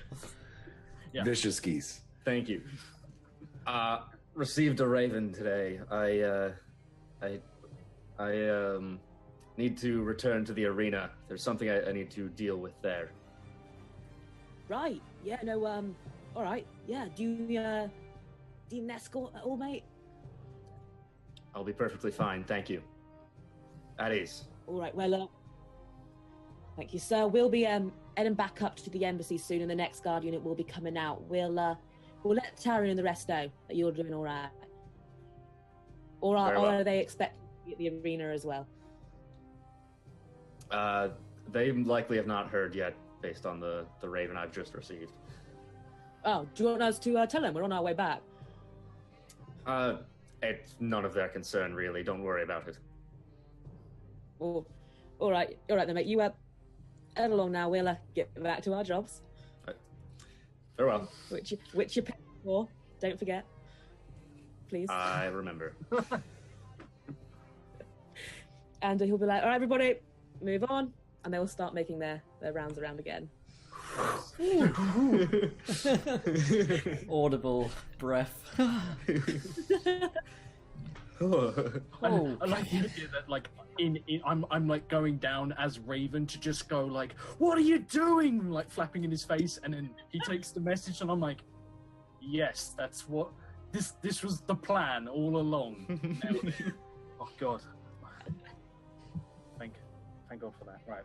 Can we please go with no further distractions? So you can, from where you are now, from the market square, you can see the figure of the arena ahead of you, and you feel like you could make it there with no added fuss. Sweet. In which case, as we've got closer, I would like to stealth off. I will bring Raven back and try and vanish. I will tell you guys this and just sort of say, look, the arena, being dirt poor, you don't exactly get tickets cheap, so you find your ways in. I'm gonna see if I can get in, but is it? Yeah. The arena's closed. That's the thing. There shouldn't be anything happening at the arena. The arena is disused. You know that Dent Rabbit was an advocate for just completely abolishing it, because he once had to fight in it due to situations he couldn't avoid. He's never forgiven himself for it either. So he immediately, the arena was shut down. There should not be anything inside. My point is, beforehand there were blood sports, which I may or may not have been able to afford tickets for, so I know a way or two into that place. I thought you were gotcha. Yeah, I I'm understand what you were saying. I'm saying, like, I'm going to try You and know a way because tickets were expensive. Yeah, Gotcha. yes. Not saying go find a way because tickets are expensive. I gotcha. Yeah. Sorry, I missed your nuanced delivery. Cool. Oh dear. Oh dear me. Okay. Okay. So you head into the arena. If you want to make me a stealth check to see how well you can get into the arena there. Please. 17, the perfect number. On 17, you can stick pretty closely to the shadows that the stone of the arena affords, and you feel like you are unnoticed. You're not sure who is there to notice you, but you feel like you don't feel anyone's eyes on you. Can I try and get, like, I'm picturing it in my head, the Roman Colosseum, but I don't know if that's the sort of way you've got it played out. But I want to try and scale the side of this thing, because I'm guessing I would probably, they're designed to carry sound, so like people at the back can hear people screaming and dying and stuff like that. So I figure if I get to the top, it will amplify the sound in the right way that I will be able to potentially hear if there's anyone around being sneaky. Yeah. So can I try acrobatics my way up the building? Make me that roll. Or you have a bird that could fly there, potentially. I'm going to actually leave my bird with you guys because that way we have a way of communicating. And I can check on you guys by literally just peeking on you. It's good. Not creepy. And on a 26, you can scale it relatively easily. You are well versed in the arts of this kind of move. And just before we do go any further, we do have yet another viewer decision to bring in, which is very exciting. And so, whilst our party are somewhat distracted with what's happening in and around the arena, describe to me something that has happened to the city itself. Maybe to somebody that's in the city, maybe that's something that's suddenly going on. Something to do with the city. I need to know. I'm desperate to know. So, sorry, so I can write this out. What exactly is our title for viewer decision? What's going on in the city? What's going on in the city? Underneath that line in chat, my friends, viewer decision. Could be a good thing, could be a bad thing. You decide. Please don't do anything to my wife. You know what you need to do, Jet. Yeah. Please.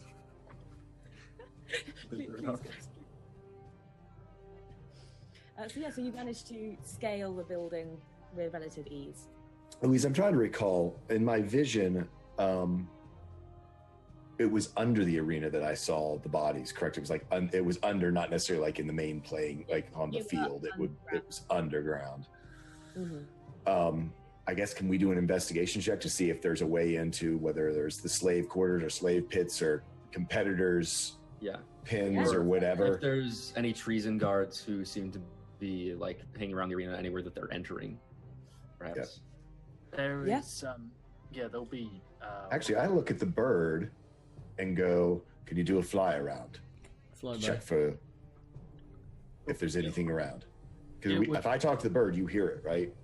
I have to choose to, but it's got a telepathic It can telepathically communicate with me, and it's its own creature. So it literally just go, yeah, and I'll be like, cool.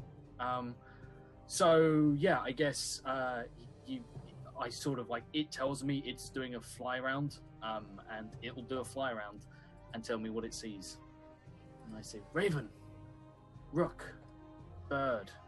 Name I've forgotten. Let the challenge begin. Didn't work. Right. And in your right corner, weighing in at the weight of a bird.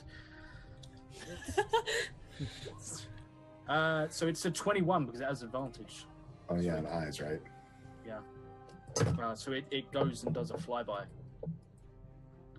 And on a 21, the bird will come back. And will it be able to how will it regale what it's seen? You're muted. Would it just? It will not. Like me, it cannot communicate. I'm mute. The stream is It can telepath communicate. So anything it sees, it just relays to me, and I then know it. Okay. But to tell them guys, I have to pass on a message somehow. I'll figure it out. I'm sure. Mm-hmm. Okay, so we you- don't know. Gotcha. As you've scaled to the top now and you're looking across at the top, and you see your bird kind of flying around, you get the image in your head of the arena floor where years worth of bloodshed still stain the sandy ground here. You see there is one area where the gate is leveled up just a little bit higher than perhaps it normally should be, and through there you do see a set of stone stairs that go down. Okay. Not seeing any guards around. I guess I'm gonna try and start making my way down through the stands, and check. Does it look like there's been anyone here in a while? Like, I just imagine that if there had been like fights going on, people would have heard. Because the way I'm looking at it on the map, there are a few buildings nearby, so I'm guessing like it's not like there's been like an underground like awesome super fight club that we don't talk about going on. So this is probably being used as sort of a black hole to dump bodies in. Mm-hmm. You can definitely see that the blood that stains the arena floor is old and crusted. It does not look fresh. In which case, I I have no way of warning you guys. The only thing I would have told you is this: my bird will straight up just peck once for clear and peck twice for trouble, and that's it. Because that's the only code I can actually come up with. Okay. Well, so I guess we still need to just do an investigation for a way in to the slave pits or slave pins or whatever. Yeah, so it will come down, it will peck you once to sort of signify that me and the bird have found nothing up high, and it will. Look at that. Oh. The split. Oh, Yeah. I have never seen that before. The split, man. and it's Because I've got the 0 too, so it's a true 1 and a true 20. Can I roll an investigation check if he's finding nothing? Yeah. Can we roll to give him advantage? That's more what we want to be doing. Oh man, I'm bad at investigation. 12. Anyway, in. You're not as bad as I am. True. Also can't do anything. On a 12, you wouldn't yourself necessarily come to the arena before giving your stance on fighting and politics and the like, but you can see that it definitely seems odd that one of the gates is raised and the other one is lowered, and you can at least gauge looking at the arena. Okay, so one of the gates is raised, giving access to the arena? So there's 2 gates that lead into the arena, and you can't see what's happening behind the gates, but one of those is opened. Okay, I guess I point to that and say one of them's open. Let's see if we can use the open door. I see no better solution. We're just like searching around this fucking open door. How do we? Yeah, that open door, it's not a trap or anything. Yeah, does it lead on? With my nat 1, sure, open door. Does it? Yeah. Does it lead to the arena ground, or does it lead to like stools and stands? It seems to lead to a set of stone stairs that go downwards. Oh, that's good. That's right. That's what you want. Because all blood cults leave the door open. Yeah, Let's right. go. I say it might be a way down into the bloodworks. Let's see. I guess unless we have any other way. That is what I saw in my vision. The death was beneath the floor, beneath the arena. Yeah, well, that seems to be the way to go then. Can I make my way down and rejoin the group? If you guys have sort of walked out, I presume I can see them as I'm in the stands. Mm-hmm. Yeah. He like comes and monkeys his way down, comes over to you guys and says, "It must be below. They had there's like the blood pits down there where the gladiators are kept. But they also used to keep beasts and stuff, and they even had a small smithy down there. It used to do repairs on the gladiators' weapons. Not good ones, mind, but it's big down there. There's a whole load of stuff that goes on behind the scenes to keep everyone happy." Okay. Let's head down. Let's find your daughter, mate. That's where the red lady pointed us. I don't know if we should all just be waltzing right in. I agree. 3 of you seem to have the faces of war criminals. True. Why don't you go with Josh, with Artie. what's your name? Artie. Why don't you go with Artie, scout ahead, you brazenly, him in the shadows. Cool. Have your bird use the code of whether we should follow. I tell you what, we'll add another one.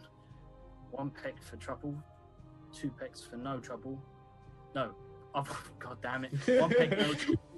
2 pecks trouble, 3 pecks run away. Oh my god. Okay. Literally, like, if we go down there, if you feel 3 pecks, you run away. For whom does the bird peck? Okay, but do we want them to come down if there's trouble or no trouble?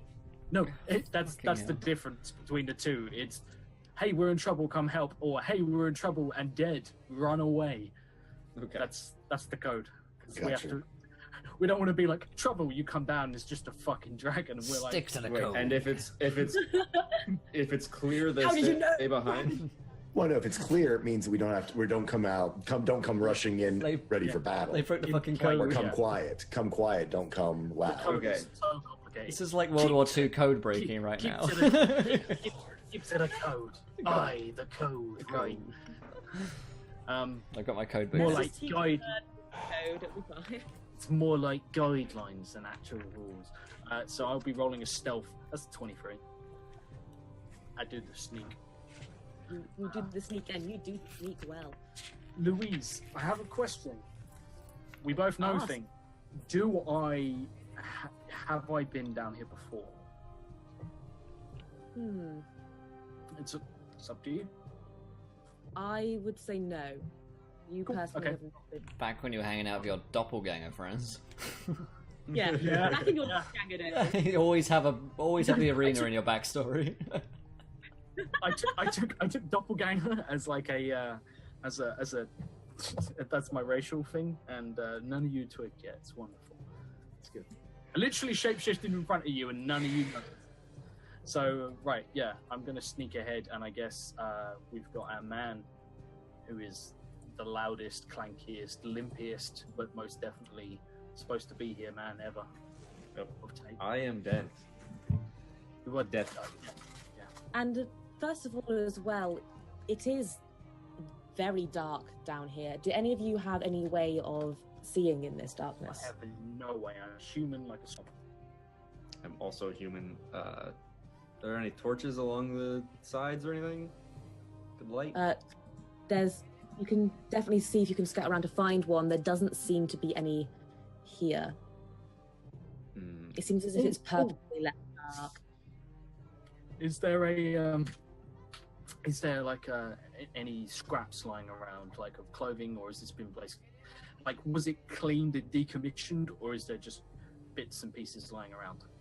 There is stuff everywhere. Like, this was Cool. closed in a hurry. In which case, there literally, I just need cloth that's in here, and I will grab some cloth and, maybe like like it's like the broken shaft of a spear, and I will wrap it round the end, and I sort of clench the wrappings of cloth in my hand, mutter something quietly, and it bursts into flames, and I hand you a torch, and I sort of say, that ain't gonna burn long. It's got no proper fuel, so you've only got until the cloth all burns up, and I'll like chuck in the rest of, like, I guess it's like a ruined pair of like a jerkin or something that's covered in like long dried blood.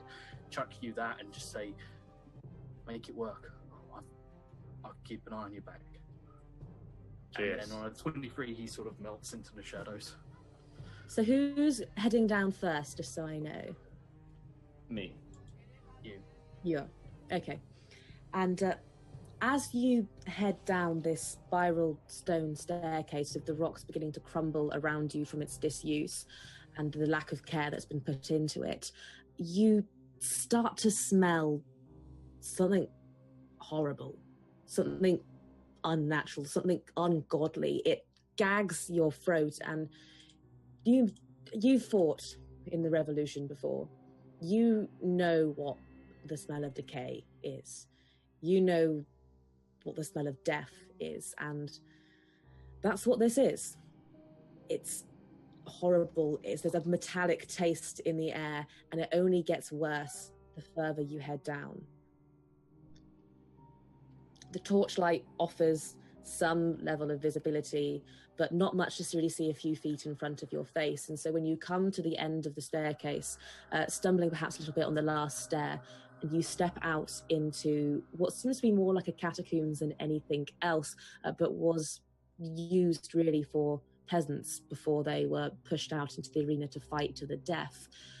The stench of blood here is perhaps the worst you've ever experienced before in your entire life. And as you draw slightly closer towards the center, you start to see bodies, some of which are piled up in corners, some of which are strewn around. And if you choose to go closer, the torchlight will permit you vision of a very large mound of these corpses. Yeah, I'm gonna start looking around, seeing how fresh these bodies are, and if Selena's among them. God forbid. I'm also gonna be checking it. Like, I'm gonna go sort of clock. Like, I'm gonna counter you, so I will stay on the other side of the room from you. So if we get caught for any reason, I'm still in the shadows. But I also want to check: are these guys? Do these guys look like they put up a fight, or have they been? Was this like executions? Is this like somewhere that people have been vanishing to be sort of killed, or was this a battle? These look like more like executions, so you can tell that immediately. To see anything more, I'd like to see some perception or investigation checks, please.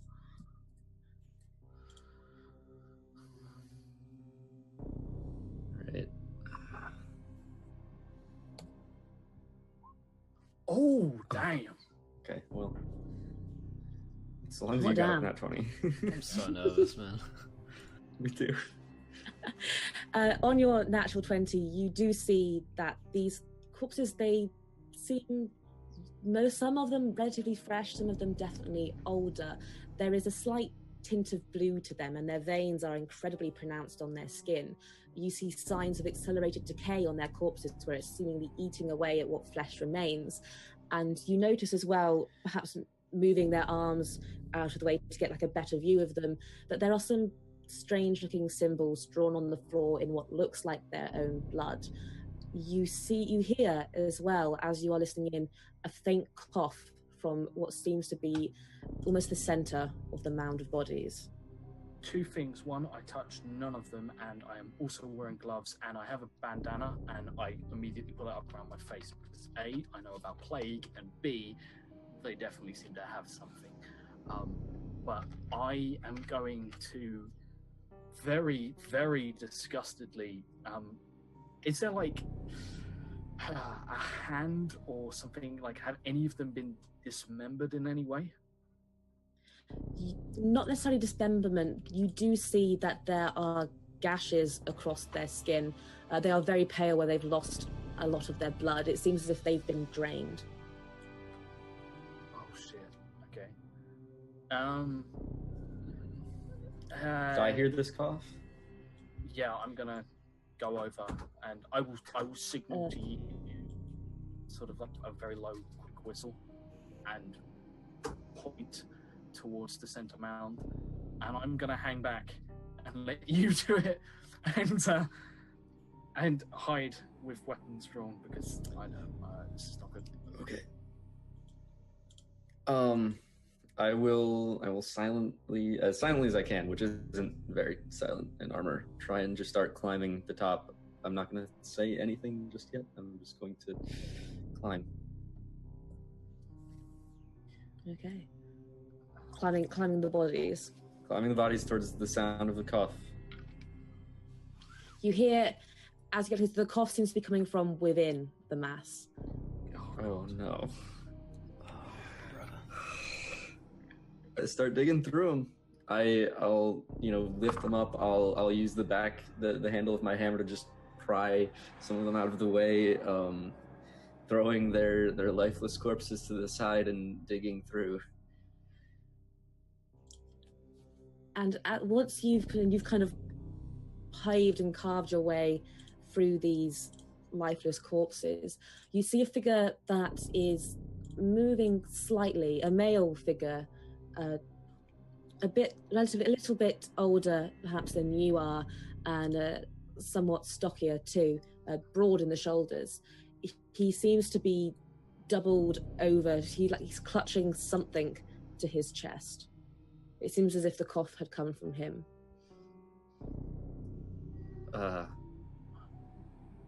Hello there.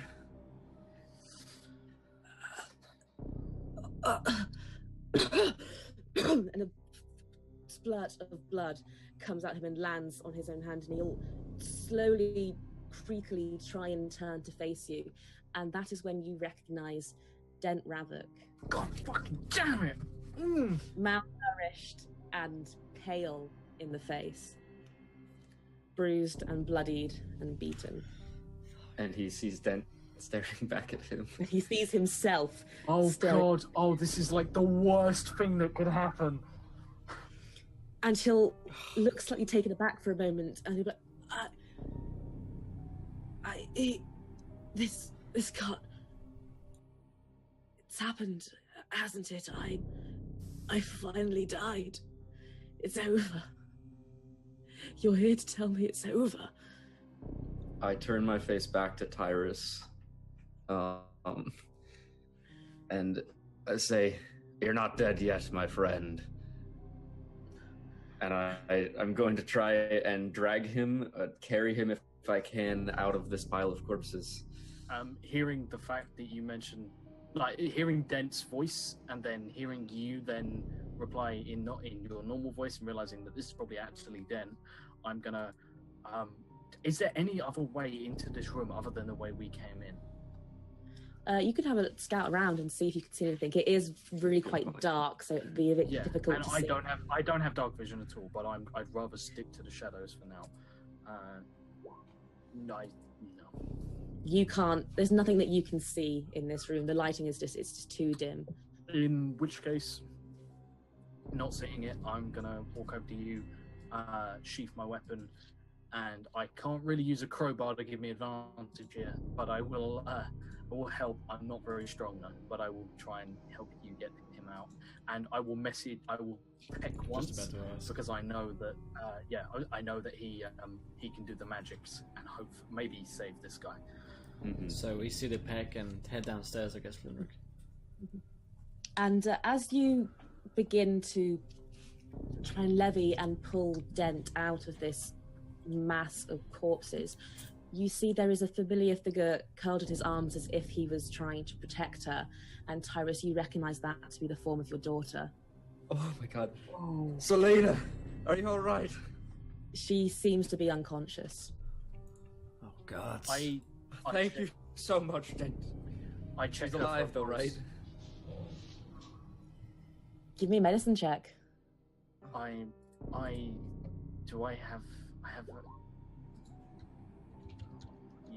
yeah. At this point, I'm going to carry both of them if I can. I'm going to run up the stairs. I want to get them to Yeah. Flinrick. Yeah, I'm Sorry. gonna... As quickly as possible. We were headed down, so I guess we pick up the pace as we see Tyrus and just rush down. Oh god, Flinrick, do something! I immediately do. I do field triage on. I guess I'll start with his daughter, since she's the unconscious one. 16. Does that stabilize her and/or bring her around, bind her wounds, give her? Can I just tell what's wrong with her? I guess that's the big thing. It seems as if what's wrong with her is that she too has these gashes across her skin, as if they were bloodletting her.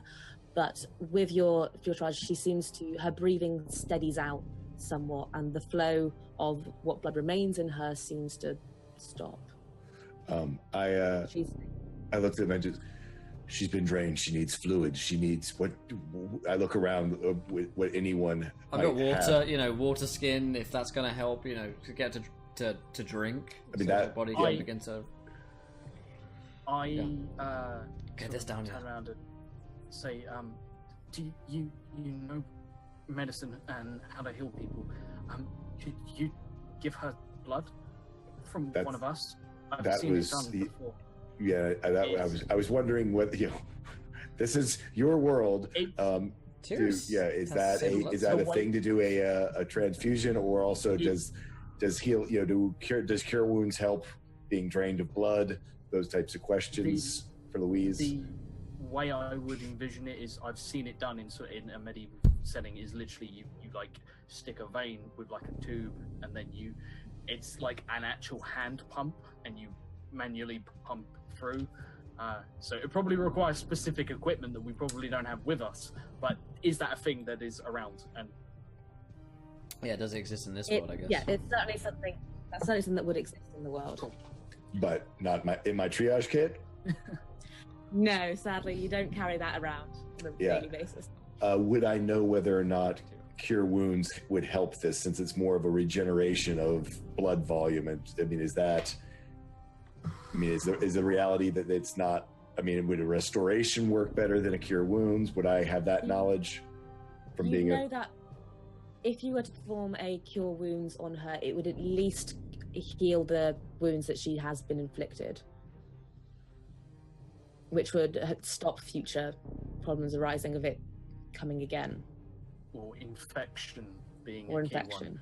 Yeah, since she's been down here in a pile of dead bodies. So like I have Do all whatever the you can to help her, please. yeah, so no, I cast a cure wounds on her.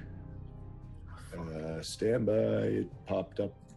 Just waiting around deciding what is best. Well, no. Again, this no. is something. Well, no. This is Flinrick is a strategy guy. You know, he's thinking of all the different things that's going on. Damn. He's a strategy guy. almost So, yeah. max. That's good. So yeah, 11. So 11 hit points of damage back to Elise. Selena. Selena. Sorry. She How's definitely, Dent looking? Oh, I'm sorry. Go ahead. Selena, she definitely looks better than before. She isn't exactly, right again, that everything's fine, but she at least she's no longer bleeding, and a bit of color does return to her, and she does smile at you gratefully with what strength she has. Dent, on the other hand, looks like he's been here for far longer, and you'd know so because if this is to be believed that this has been going on for as long as it has, this changes started about 3 months ago, so it's likely that he's been down here for quite some time.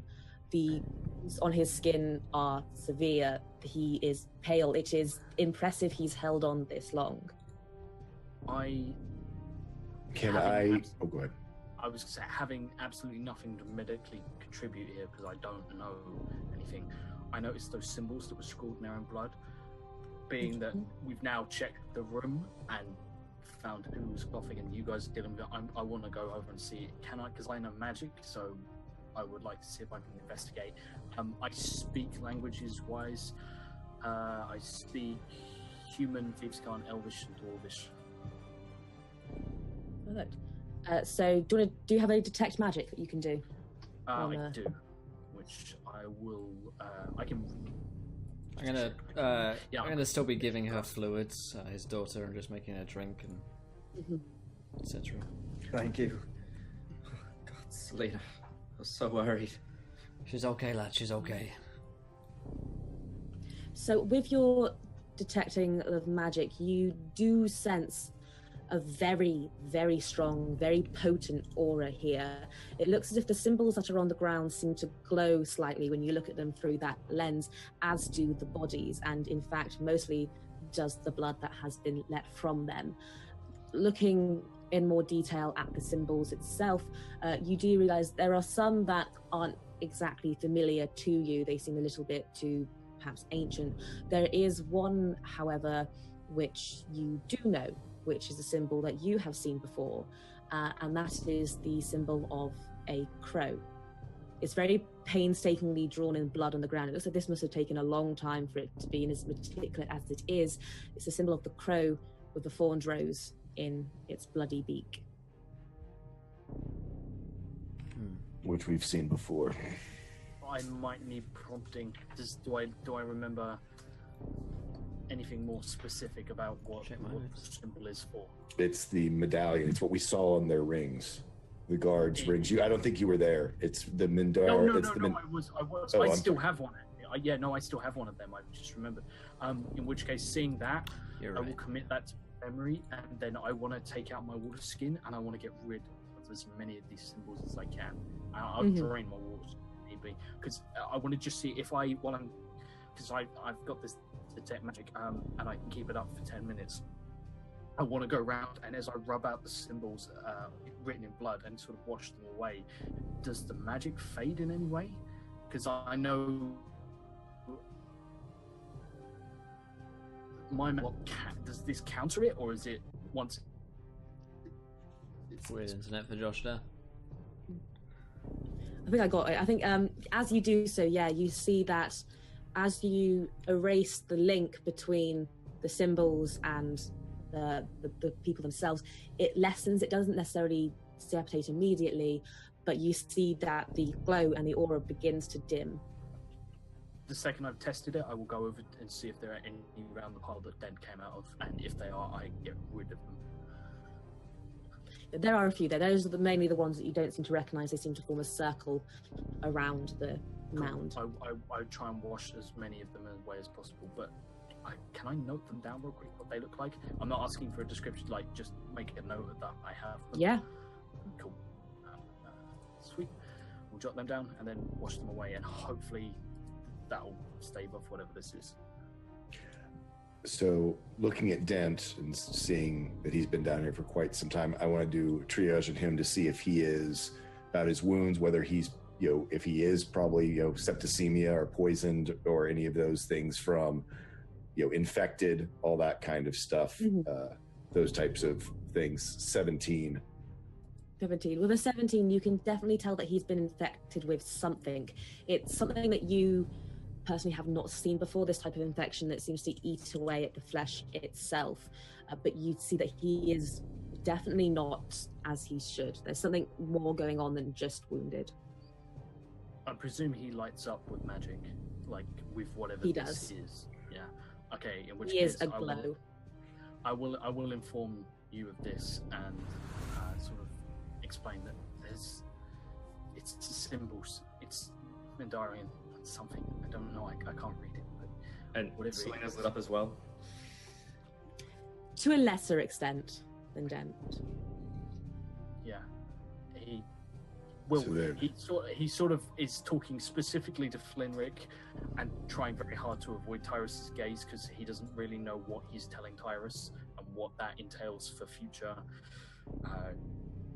stuff. So he says to Flinrick, there's magic here. It's to do with the symbols, the glyphs that are written in blood, but it's more than that. This is blood magic. That's what they're using the blood for. I think. I've seen it before, I've heard of it before. It's a dark practice. It's not permitted. It's against many tenets and covens, and a lot of people would... Well, there's no way you could openly practice this sort of thing. But whatever it is, it seems to be what's making them stick. I erased the ones around, and it's done something, but it's lingering, and it's strongest in Dent. I take out some of the holy water that I have from being a cleric and go to whatever the most obvious scar or whatever that he has, that Dent has on him, and begin to pour it into the wound. There's a large one in the shape of a large cross on his chest that you can visibly and easily get to. And as you do so, it seems to sizzle almost against his skin, and some kind of smoke arises from his chest. And then as that dissipates, it seems healed almost, very heavily scarred, but healed. It is... What are you waiting for? To Selena too. It is. I'm sure Dent at least winced at that. Yes, he does not seem. Well, to be fair, he's seen better days in general. Right. Absolutely. When Artie comes back, I'll have asked Artie if by disrupting that one, if it disconnected him from the magic, but we'll wait till Josh gets back. And since you immediately say it, I look at it and I go, I don't know how much this will help, but it can't hurt to try to sever whatever link has happened. And I say, this is going to hurt her. You might hold her hand, maybe give her a belt to bite on. Yeah, I'll give her something to bite on, seeing as I'm the water skin that she's drank. I'll bite on this. And so, does she have the same cross thing? She has one on her arm. So I just say, be brave, and I pour the holy water, enough holy water to fill the wound, and wait for the reaction. you hear a sharp as it takes effect, but she is valiantly trying her absolute 11-year-old best to stay strong at this. You can do it, Selena. I'm sorry, I know this hurts, but it'll help. And as she pulls her hand away from her arm, and you see very much the same as Dent, it seems healed, leaving only a scar behind. Yeah. I mean, can you answer for Artie? Are they still glowing with magic? They are not. After we treated the cross with holy water? Oh, thank God. Okay. I look to them and do you have silver coins? I toss him one. I'm going to need more. Give me all of them. We need to. Toss him a I bag. need to make silver powder, and then I'm going to need all the water we can find. I'll toss him one and my second wine. I need to make more holy water. Okay. And so, I guess that's a question. I mean, I said if we have time, this is going to take some time, but if this is the root of their power, this seems to be the way to treat it. But it takes ground silver, and this holy water added to more water with the silver in it. Do you need us here? Maybe Tiras and I maybe we could go looking for your wife. Certainly. Aye. I could certainly stay here and try to cleanse this place. The market. I can provide you with holy silver. water cured it and severed their link to the magic. They had big cross marks on them. I put holy water in them, and after treating them, Louise said you noticed that the magic, they no longer glowed with magic. So is it both of them seem fine now? They no longer have aura. In which case, I say, if this is going to be a problem, how do we get more of that? I know out of character you can make holy water, but that's what I was just saying. I had everyone throw me their silver coins. It's ground silver, more water, and if I have holy water, basically, it's that whole thing that holy water begets holy water. Yeah. And so, but it takes an hour. No, I was just going to say, if I go to the marketplace, I know you probably disagree, but I could straight up go and pickpocket a load of people for silver. Well, I mean, depending on what everyone's got, I mean, silver wise, I mean, you tell us, Louise, I mean, we probably have everything marked down in gold, but I mean, if we have some silver change, I mean, it takes 10 silver per, I think 10 silver per flask. And I'm assuming it's going to take more than one flask down here. I'm assuming I'm probably making 10 flasks. So we probably need 100 silver coins. I mean, but run and go get change. I'll give you the gold. Can you change me out for this, please? Right. Some of you may have some form of stash, perhaps somewhere in the city. Yeah. I mean, I'm a blacksmith. I have a great deal of silver and gold in my store, and if you need somewhere to grind it, I have the tools. Even more so is going to be the grinding it up into silver powder. I forgot about that. Because otherwise it would take however long Louise told me it would take to try to grind it up here is going to take forever. Okay. But if we go to your blacksmith shop, we can grind it like that. My shop is safe. If we need somewhere closer, Archie did say there's a smithy down here, correct? Oh, there is a smithy. You did say there's a smithy down here. Yeah, I kind of just said that, but I don't. Louise, is that the sort of? There's a smithy down here. I mean, it makes sense to repair gladiator weapons, and all I need is a grinding stone. Yeah. Cool. In which case, Artie hands you. So can we take like a percentage of our gold is in silver pieces? Is that okay, Louise? Yeah. In which case, I hand you 50 silver pieces. Yep, I figure. Artie has quite a lot of money. I mean, I think of anyone having it in small denominations, I said that probably of my gold, I'd say I only probably had 10 silver, the rest of it in gold. So I can add another 10 silver. That gets us to 60. We still need 40. The question is whether someone can run upstairs and change it out, or how much? I don't know how much money everyone else has. I hand you some money, and I literally just say I'll go to the market right now. I have 20 silver stags. So we got what, 80? So it gets us to 80. We just need 20 more. I never really marked down my money. Well, yeah, but I mean, I was gonna say, if you're, I mean, you're the rich one of us. Do you carry just gold, or do you carry some silver on you for the? I mean, I imagine I would mostly carry silver, maybe some gold, mostly gold, some silver. Just Because for, it's like, just 2 change. gold worth of silver more that we need. If Louise we is cool. finesse this one, Louise, or do we need to Yeah. go do some pickpocketing? I will go up You- into the market to just get more if need be. We can certainly get a long way on the 80 that we Because- have. If we can get 20 because I- more by the end of the, from you pickpocketing, we can do Yeah. that. Okay, so cool. I'm gonna head to the market. So, Artie, where's the smithy down here? Like I will point you back to like right. It's like right by. Next to the third body, it's a pile of bodies on the left. Yeah, literally. I like just push a pile of corpses over, and there's just a grindstone and a smelter and everything is there. I guess like it would be sort of like quite Like, close. what's the high corpse number? I mean, you've never Yeah. been down here before, though, right? That was Yeah. discussed. So you just know Yeah. that it is down here. In So which I case- guess while you go, I'll then just investigate if you don't know where it is. Yeah, if you cool. said you hadn't been down, So- so I'll do an investigation to try to find it.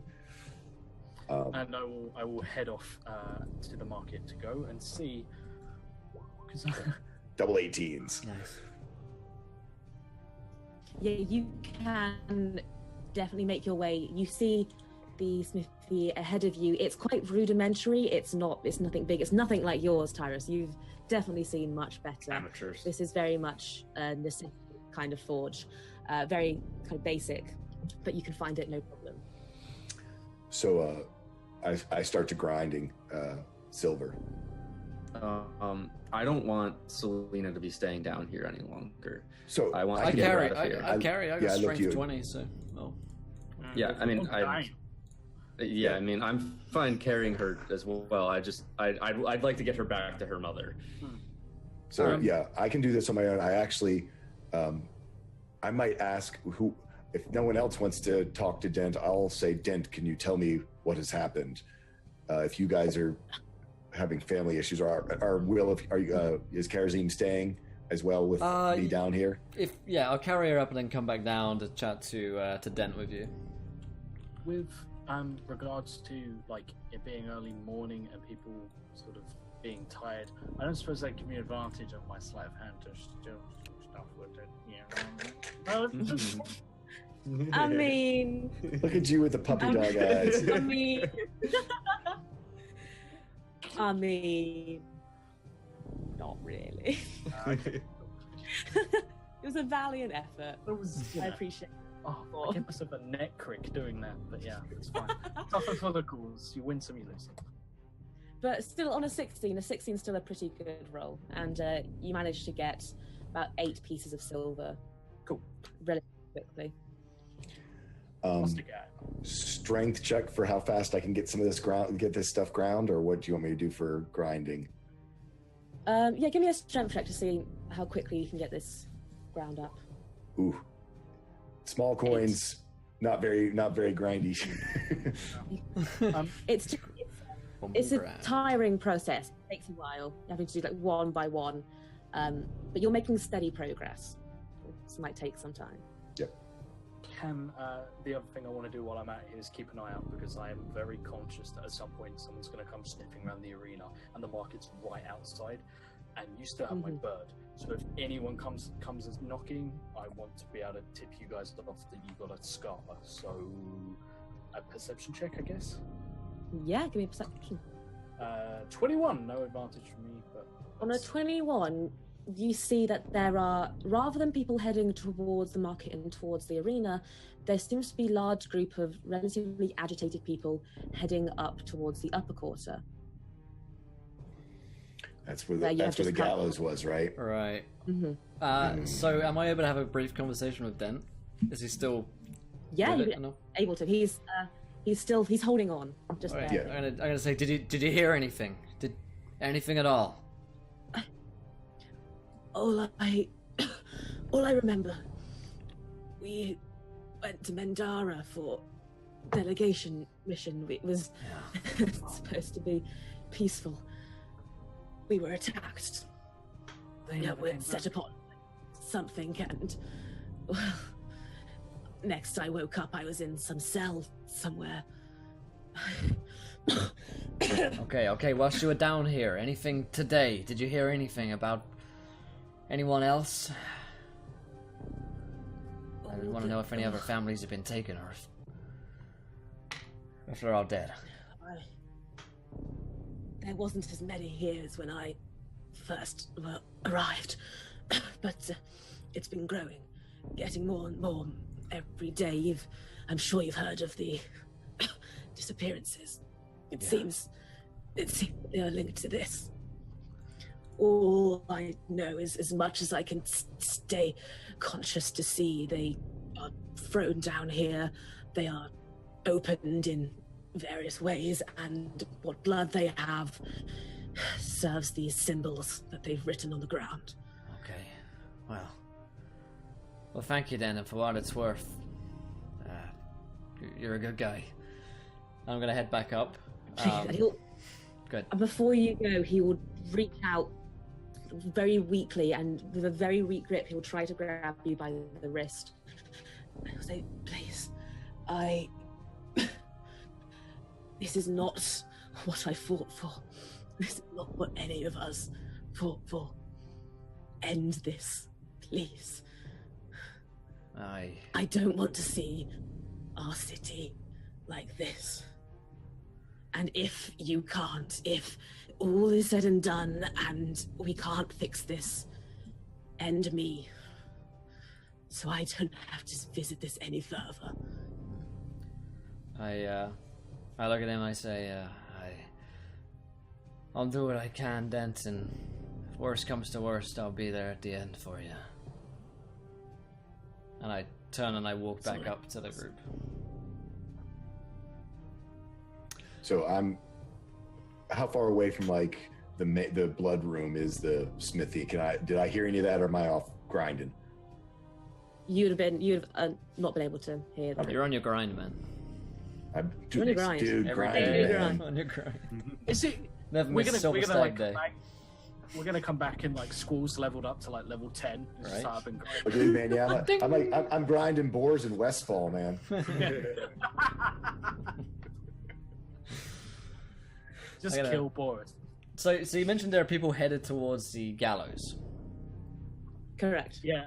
I'm like, he will try and stop someone and says, "Excuse me, mister, what's going on?" And probably like, this is someone he's just relieved of their coin purse and it's just like tucked into his back pocket. Like, what's sort of commotion about? Like, "Oh, well, haven't you heard? There's another execution, I'm afraid, laddie. You might not want to see it. It's going to be a bit gruesome." Anyone important, or is it one of us folk?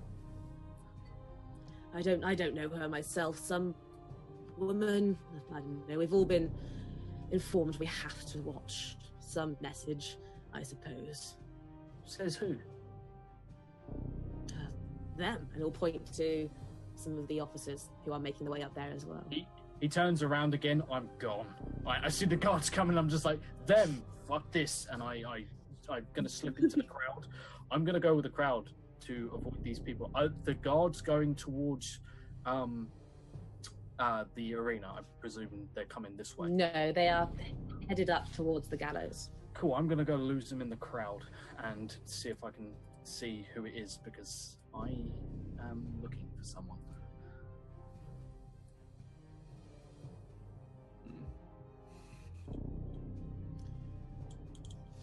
As you get closer and closer to where you know the gallows to be, you start to hear shouting, many shouting. It seems as if there's a chorus of voices. And as you approach, you see there is already a large crowd gathered outside where the gallows are. At this stage, you do see a figure there, but you can't quite make out who exactly it is. And as you get closer, you start to see some of the people that were in the crowd. They seem more than mad. This is something primal that has been unleashed in them, and they start to crawl their way over barriers. They start to climb up onto where the gallows are. Some of them are trying to attack the guards, and as you draw closer, you see Tyrus's wife on the gallows. I have no idea who that is, unfortunately. Well, you saw her in the prison. In the prison. Oh God, I did. Shit. Oh, fucking Polly was with her. Right, Polly was with at this her. point. At this point, Tyrus was going to be taking Selena back to like somewhere safe, to his wife's sister place. So the sister's there too. So it's a Valid point. Cool. So, could Tyrus have reasonably seen this starting to happen as well? You're nowhere near me. I'm outside in the. Well, no, Right, I but was also he's- outside. I took Selena upstairs, and I was going. Selena to take her upstairs back to safe. Oh, sister. I figured you were in the arena. Oh God, no! I wasn't leaving Selena down there. No. Yeah. Yeah, so I'm He next said to that. Tyrus probably. So you're approaching her sister's home, is that right? Mm-hmm. And as you approach, as you get there, you see that the door is swinging open, and inside you see the still alive but unconscious body of her sister. Okay. Polly. Damn it! I don't have time to deal with her, but I'm immediately going to put my visage back to that of Dent. I'm going to be carrying Selena with me still, and I don't know where to take her anymore. I can't just bring her to the gallows where I'm going to be fighting. I need to put her somewhere. Karazin will say, "Go! I'll look after her." Because I'm meant to be with Tyrus, right? I thought you were down talking to Dent. I talked to Den and I said I'm coming back upstairs, right out of the arena. Oh, okay. Yeah. Yeah. Okay, sure, yeah, you're with me. Karazim, I'm trusting you. Please don't let them take her again. I know. She's safe with me, laddie. And I'm gonna fucking barricade this home up. There's gonna be a great axe waiting for anyone that steps inside. It's yeah. I Tomb of Horrors, the fucking house. How many guards are around the gallows themselves? Because if they've invited the entire town to watch, that's great. But how many guards have they got? There are about a dozen guards. They are all very much distracted by the rioting public. Okay, I'm gonna go to a point. I'd like to evaluate the situation, see where the best way for me to slip into the gallows is. I would like to go as far to the other side as possible from that, and then I'm gonna do a thing and start a riot. And I almost guarantee you this will work, but I really don't want to do it. So, is there a way I can figure out to get in? Yeah, you can definitely. I'd say as well, you being obviously you, Artie, you wouldn't necessarily need to make me a check. You are very good at remaining unseen. In large crowds. I look around. Is there currently an executioner on stage? Like, There is. okay, right. Okay, oh, shit. How far through? Like, has she got a noose around her neck already? Is she standing on? Like, is this about to happen, or are they going through like explaining why she's being executed? That this is a message? Are they doing their big speech? She has not been hung yet. Does she have the noose around her neck? The noose is around her neck. Cool. Okay. In which case, I'm not going to start that riot. Thanks. I am going to. I'm going to try and sneak there. And is it one of those? I presume the stage is the one with your feet. The floor beneath you just gives out. Trapdoor one. Yeah. Yeah, trapdoor. Cool. I'm going to try and sneak underneath to sort of like the structure that holds it up. Give me a stealth roll. Literally, is there anything I can do to give myself advantage? Fuck it. I disguise self as one of the guards. I'm not taking any chances. Okay. I disguise self. I'll spend the spell slot. and I'm going to like, as I get to the edge of the guards, just sort of like step out like as a guard.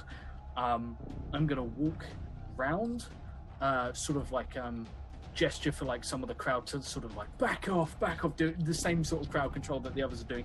Get over there. And the mechanism, so it's a pulley, I presume. Yes. I go underneath, I take the crowbar that I have in my bag, and I jam the mechanism so it cannot open the trapdoor. That's the first thing I do. Let's just give me a strength. Just that's quite an easy thing to do, so it's not going to be too difficult. But just give me a strength just to check. Okay, all right. I get this at advantage, literally because it is a crowbar, which is the reason always taking crowbar. 15. There we go. You jam it pretty well. Yeah, it's pretty well jammed. Remind me to get a new crowbar, guys, and then I'm going to walk up, and while I'd like to get onto the stage, and I presume this is the part where I'm going to do this quietly, but I'm not sort of crouching. I just want to try and move because I don't clank because I'm not actually in armor. I want to get on stage, make it look really calm and casual, and I want to get as close to the executioner, but more importantly his wife, as possible. Is there anyone else being hung right now? It seems to just be her. Mother. Oh God. That's so it's not even. This isn't even a random sweep. Shit. Okay, I get up on stage. Does anyone? Can I roll a stealth to make sure that like no one really to blend? Yeah. Roll me that stealth. 27. You blend Nice. so well. Yes. And I'm gonna get up onto the stage, and are there? I presume if they're currently doing this thing a lot, is there more than one trapdoor and more than one place to be hung? Yes, there are. There are 5 in total. Okay, cool. I'm going to stand sort of next to her and make it. I'm going to like. Can I do this as part of my stealth? It's basically sort of like check her over, make sure like her bonds are like she's still bound and like she's not carrying any weapons, that the noose is there and everything like that. Just make it look like I'm doing the final preparations. Yeah. And I want to sort of get over to the guard, the executioner. Is he armed? He's gonna have a great axe. He or is something not ridiculous. armed. No. Yes. He just seems to be wearing dark armor. Okay. It's never. Brave guy. Cool. In which case, oh God, how do I get off this stage? In which case, right. Here's what I do. I from where the crowd is, I need to check my range, but I presume they're close. What's my range? The crowd are very close. Yeah. They are attempting to Okay, storm but- the stage. 30 feet. Okay, in which case, I'm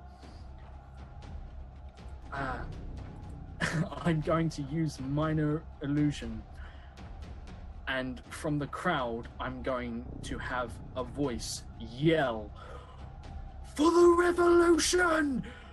and hope that kicks things just over the edge enough. And as that happens, I'm gonna try and just make an attack to get this executioner off the stage, slice the rope, and fucking run. You hear multiple replies of "For the revolution! For the revolution!" I and started people a just revolution. start storming. They start storming the stage, running into guards. Some of them manage to clamber their way on top of the stage, and they just pounce onto the executioner, leaving you with just enough time to slash the rope that hangs around her neck and try to bolt from the area. I immediately, like, literally, as they come forward, I suddenly, like, I'm going to, like, step behind her, and, like, it's that thing where you step behind and then you come out the other side, and I look like Artie again, because fuck looking like a guard right now. Slice the rope, and I look at her, and I just say, "We need to go now." And I start running, and just as we get to the edge of the stage, I look at her, and I say, "Would you like a croissant?"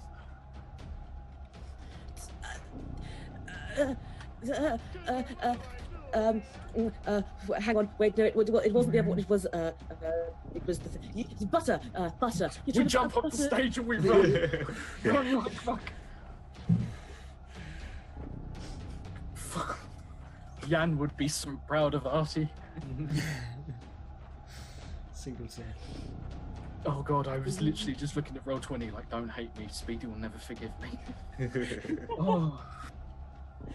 So you run and you bolt through the streets, and as you're bolting, you hear more and more cries coming up from where the stage is. It seems to be getting louder and louder. The people in the streets around you are rallying, they are cheering, they are yelling, they are desperate for change. At this point, Tyrus, I assume, will run up to the gallows and see his wife not there. And a lot of people screaming. And he's disguised as Dent. You will also see that the rope is just swinging, and there is nothing, like the noose is gone, because we would have taken that off on the run. So you notice that it's been cut, and the trapdoor has not on, and the executioner. Okay. And there's just men all over the stage. So I'll be shaking random people and asking, what happened to the woman, the woman they're executing? Everybody, it's Den! It's Den Ravok! Oh no. No, but this could be a good thing.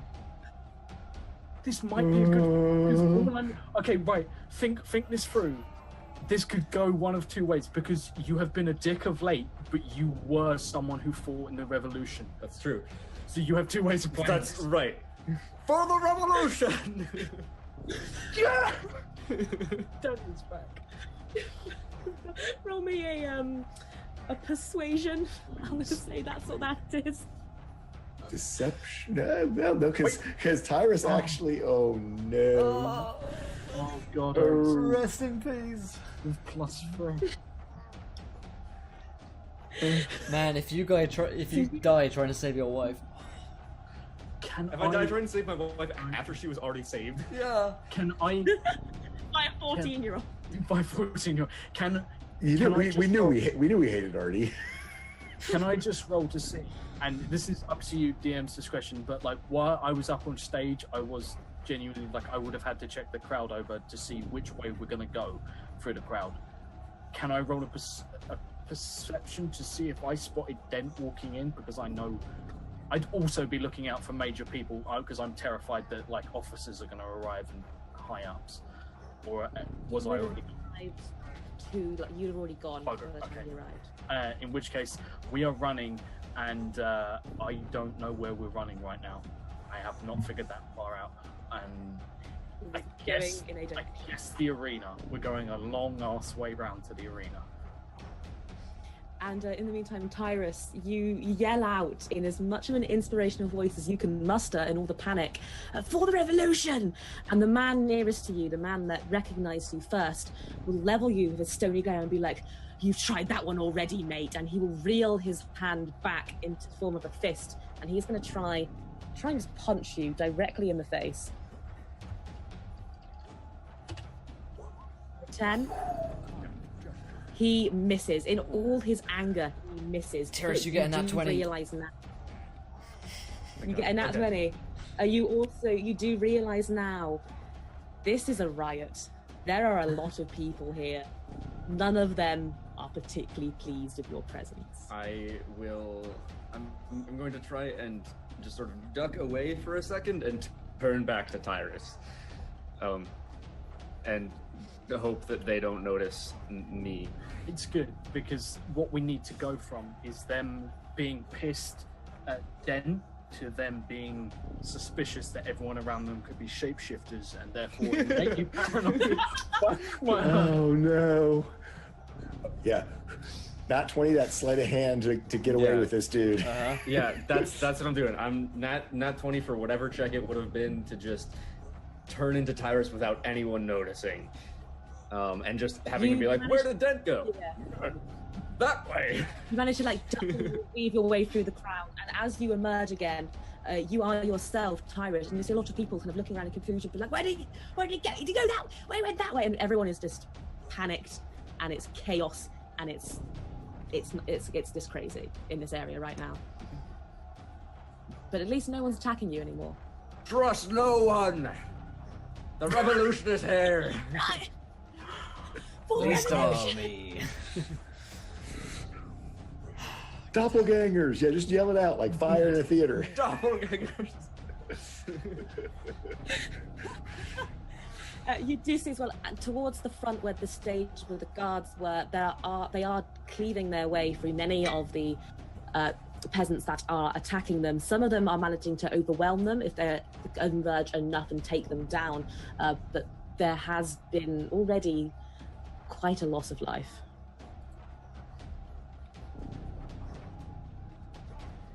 Do not falter. The revolution has come. Take out the guards. Raise your swords. You hear more, and they're like, yeah! And people just storming forwards. There's people coming from the back that weren't there before, that have only just arrived, and they are just pushing forwards. They are, even if people that are trying to get out of the bloodshed, they are being pushed back by the sheer force of people. People are being trampled on the ground as others run across them in this crazed mess of blood and chaos. There's some flashbacks. Never been in a riot. It's fucking miserable. I'm gonna. I guess. Oh fuck. I'm gonna. Yeah. Do we get back to the arena? Yeah, that's where I would probably. Well, Yeah. I mean, I guess I'll take her with me because I don't know where else to hide her, so I better have her on my side. Or you have her on mine.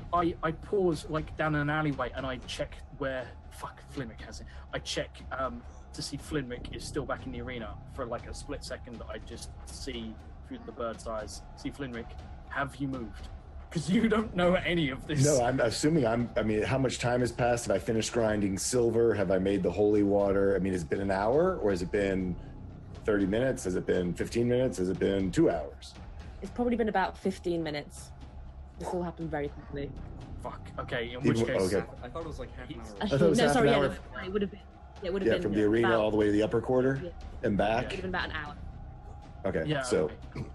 So I start rushing forward towards the arena, and as I go, I turn to Alexandria and say, how did they find you? Where's Polly? Well, we got to my sister's place, and they started knocking down the door, and well, Polly hid. They didn't get her, but before they knocked out Elena and they took me. I don't think they knew Polly was there. I'm sorry, I haven't seen her. It's fine. I need to get you to safety, and then I have to go find her. So we're going to the arena. Listen, you're gonna see some things.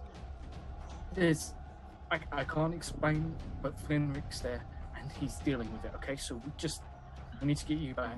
Your husband's there, and so the other one.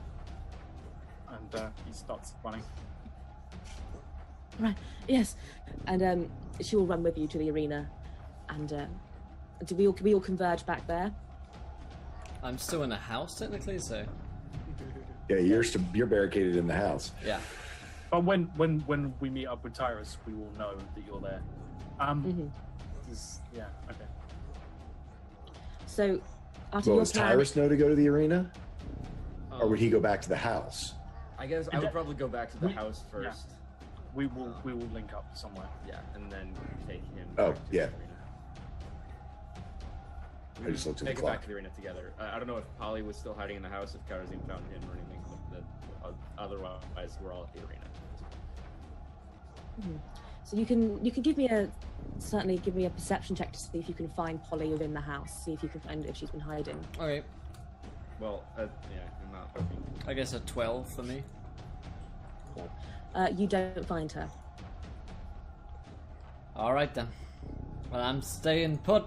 I am not moving from this place till someone come and gets me. I am coming to get you. And yeah, I guess we come back and find Flinrick, and I will deliberately not I will check where Flinrick is with the bird and make sure that she doesn't have to see what we just saw down there.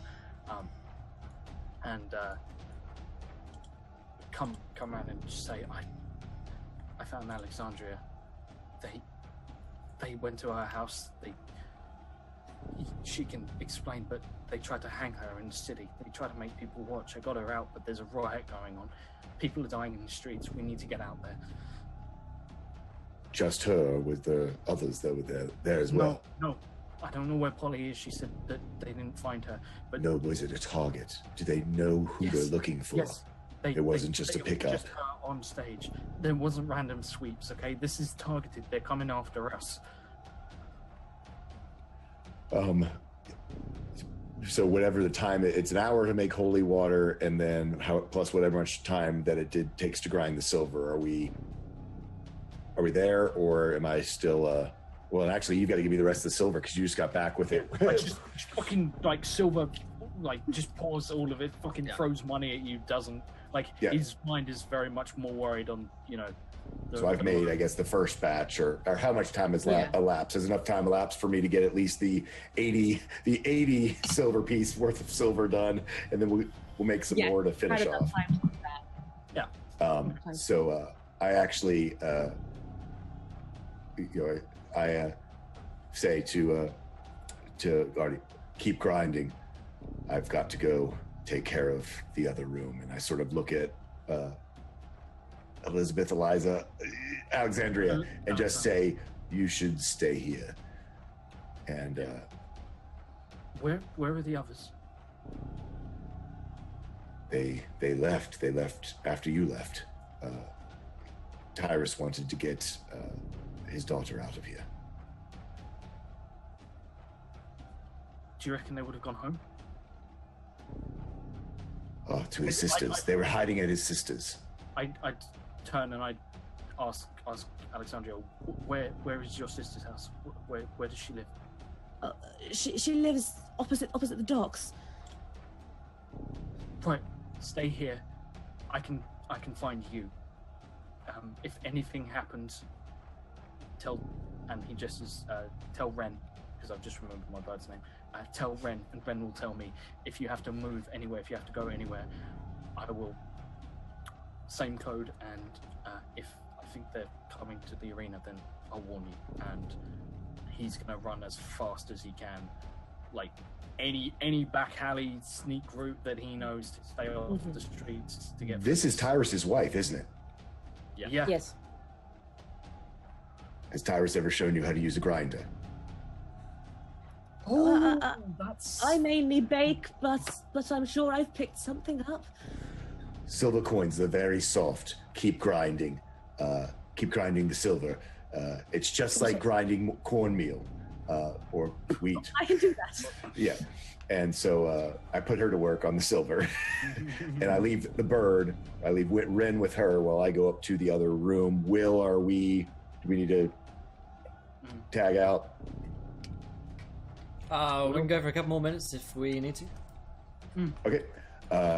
So yeah, I go up to the room with, what's literally, probably at this point it's a bucket of holy water, and I have a censer which came with my priest pack, and I start going Pope John Paul all over this place. And I'm doing holy water censer all over this room to try to purify it, and all the residual magic, and just may the Red Lady cleanse this place and make this unholy curse that is upon the land be broken. This blood magic is not of this world.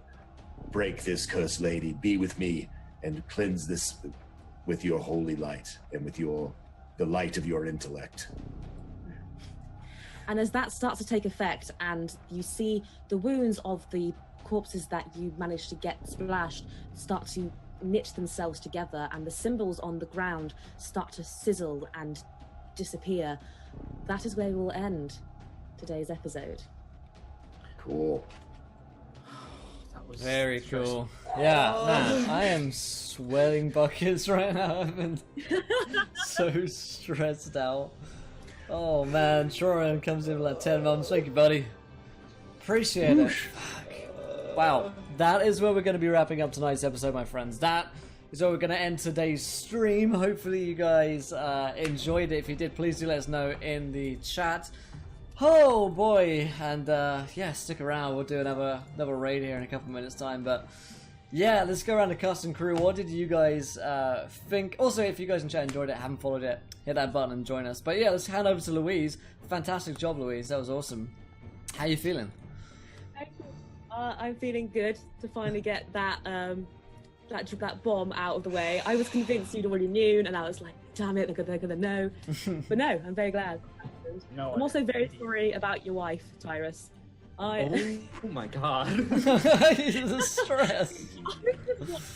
That entire thing, and I was like, oh god. It's not my fault. Blame chat. Blame chat for everything. Always blame chat. But if you do want to see more of me, you can catch me on Twitter at No More No Less, and on Twitch as well, because I stream now. I'm on Accidental Legend.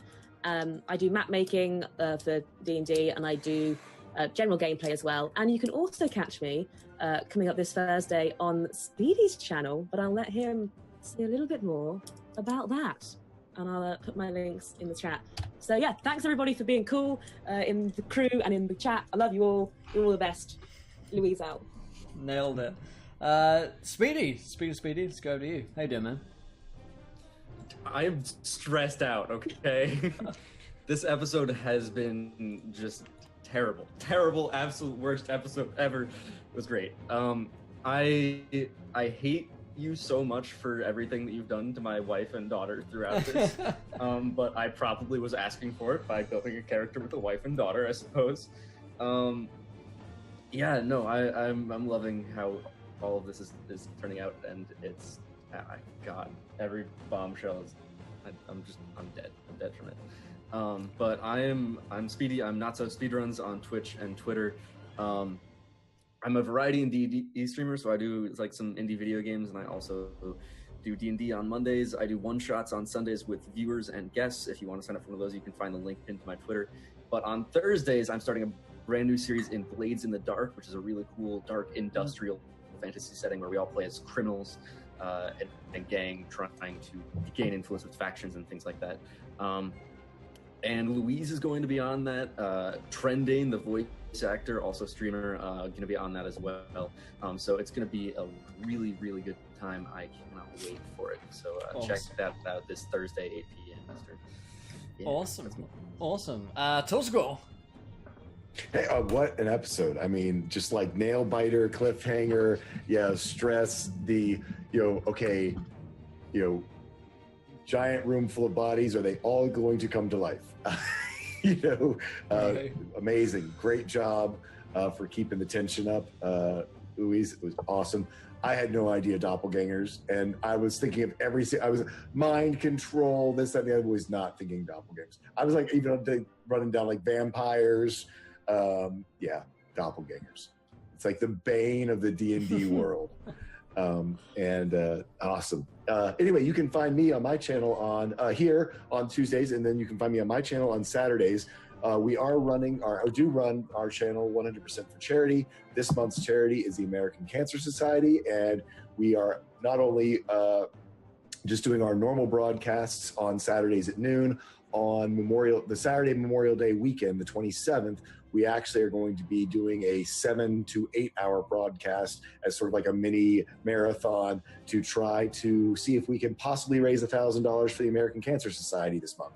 We'd love to have you drop by. If you're not able to donate, we totally understand. If nothing else, just click on their link, go find out more information about cancer, how you can keep yourself and your loved ones aware of the ways to have early diagnosis, because that's the best way to beat it. Hope to see you guys over there, and if not, we'll see you back here next Tuesday as we play with corpses and hangings and gosh, everything else. Oh my! Bodies are fun. Fantastic. And last but not least, Josh. Yourself. Yeah, it was. See, I'm not an idiot, so I was like, play an orphan. Yeah, nailed it. Get in there straight away. No family, no ties. Don't make that classic mistake. You wonder why everyone plays orphans in D&D. This is why. Yeah. Because you just there's no plot. It's just fuck, my family is doing like stuff and therefore it's been captured because I'm a murder hobo in a murder hobo campaign, and that has consequences on my family. But yeah, it's tense, it's nail-biting stuff, and it's a lot of fun to see things play out. I'm really nervous about where this is going, and I kind of told Louise a few bits about my character that I'm really starting to regret telling her about, like little things. She sent me a really suspicious I message regret earlier everything on. I about was like, Louise. I'm also I'm super pissed You know because what? Take it back. No thirst. I currently have a D&D campaign running, and there is a doppelganger in the party, and it's been in the party for 2 sessions, and none of them are aware, and I'm really pissed off. God damn it, it's Ruin Nation, isn't it? It was It's a Mutant big- Year yeah, Zero. it's Ruin Nation. So, yeah, thank you guys. I'll be here Thursday. Oh, Thursday, yes. I get to play with you guys. And if you want to find out more about how you can play with some lovely people from Encounter Roleplay, then Will is luckily here and he will tell you. No, he won't. He's dropped stuff. Don't worry, I nailed it. It's in the chat. If you want to come play with us Thursday, come along and play with us. Yeah, thank you guys so much. Fantastic cast again. So intense. Call of Cthulhu was awesome today. Thank you guys for all of the wonderful support, the donations, the subs, the love, and yeah, just hanging out with us. We're going to go over to our friend Trainsy TV, and we're going to spam Big Deal PogChamp, and there's going to be as many PogChamps after that as humanly possible. So I just want PogChamp after PogChamp spammed into the biggest of Deals channels. Our good friend Trainsy TV plays with us on Monday. Played with us yesterday. That was Monday.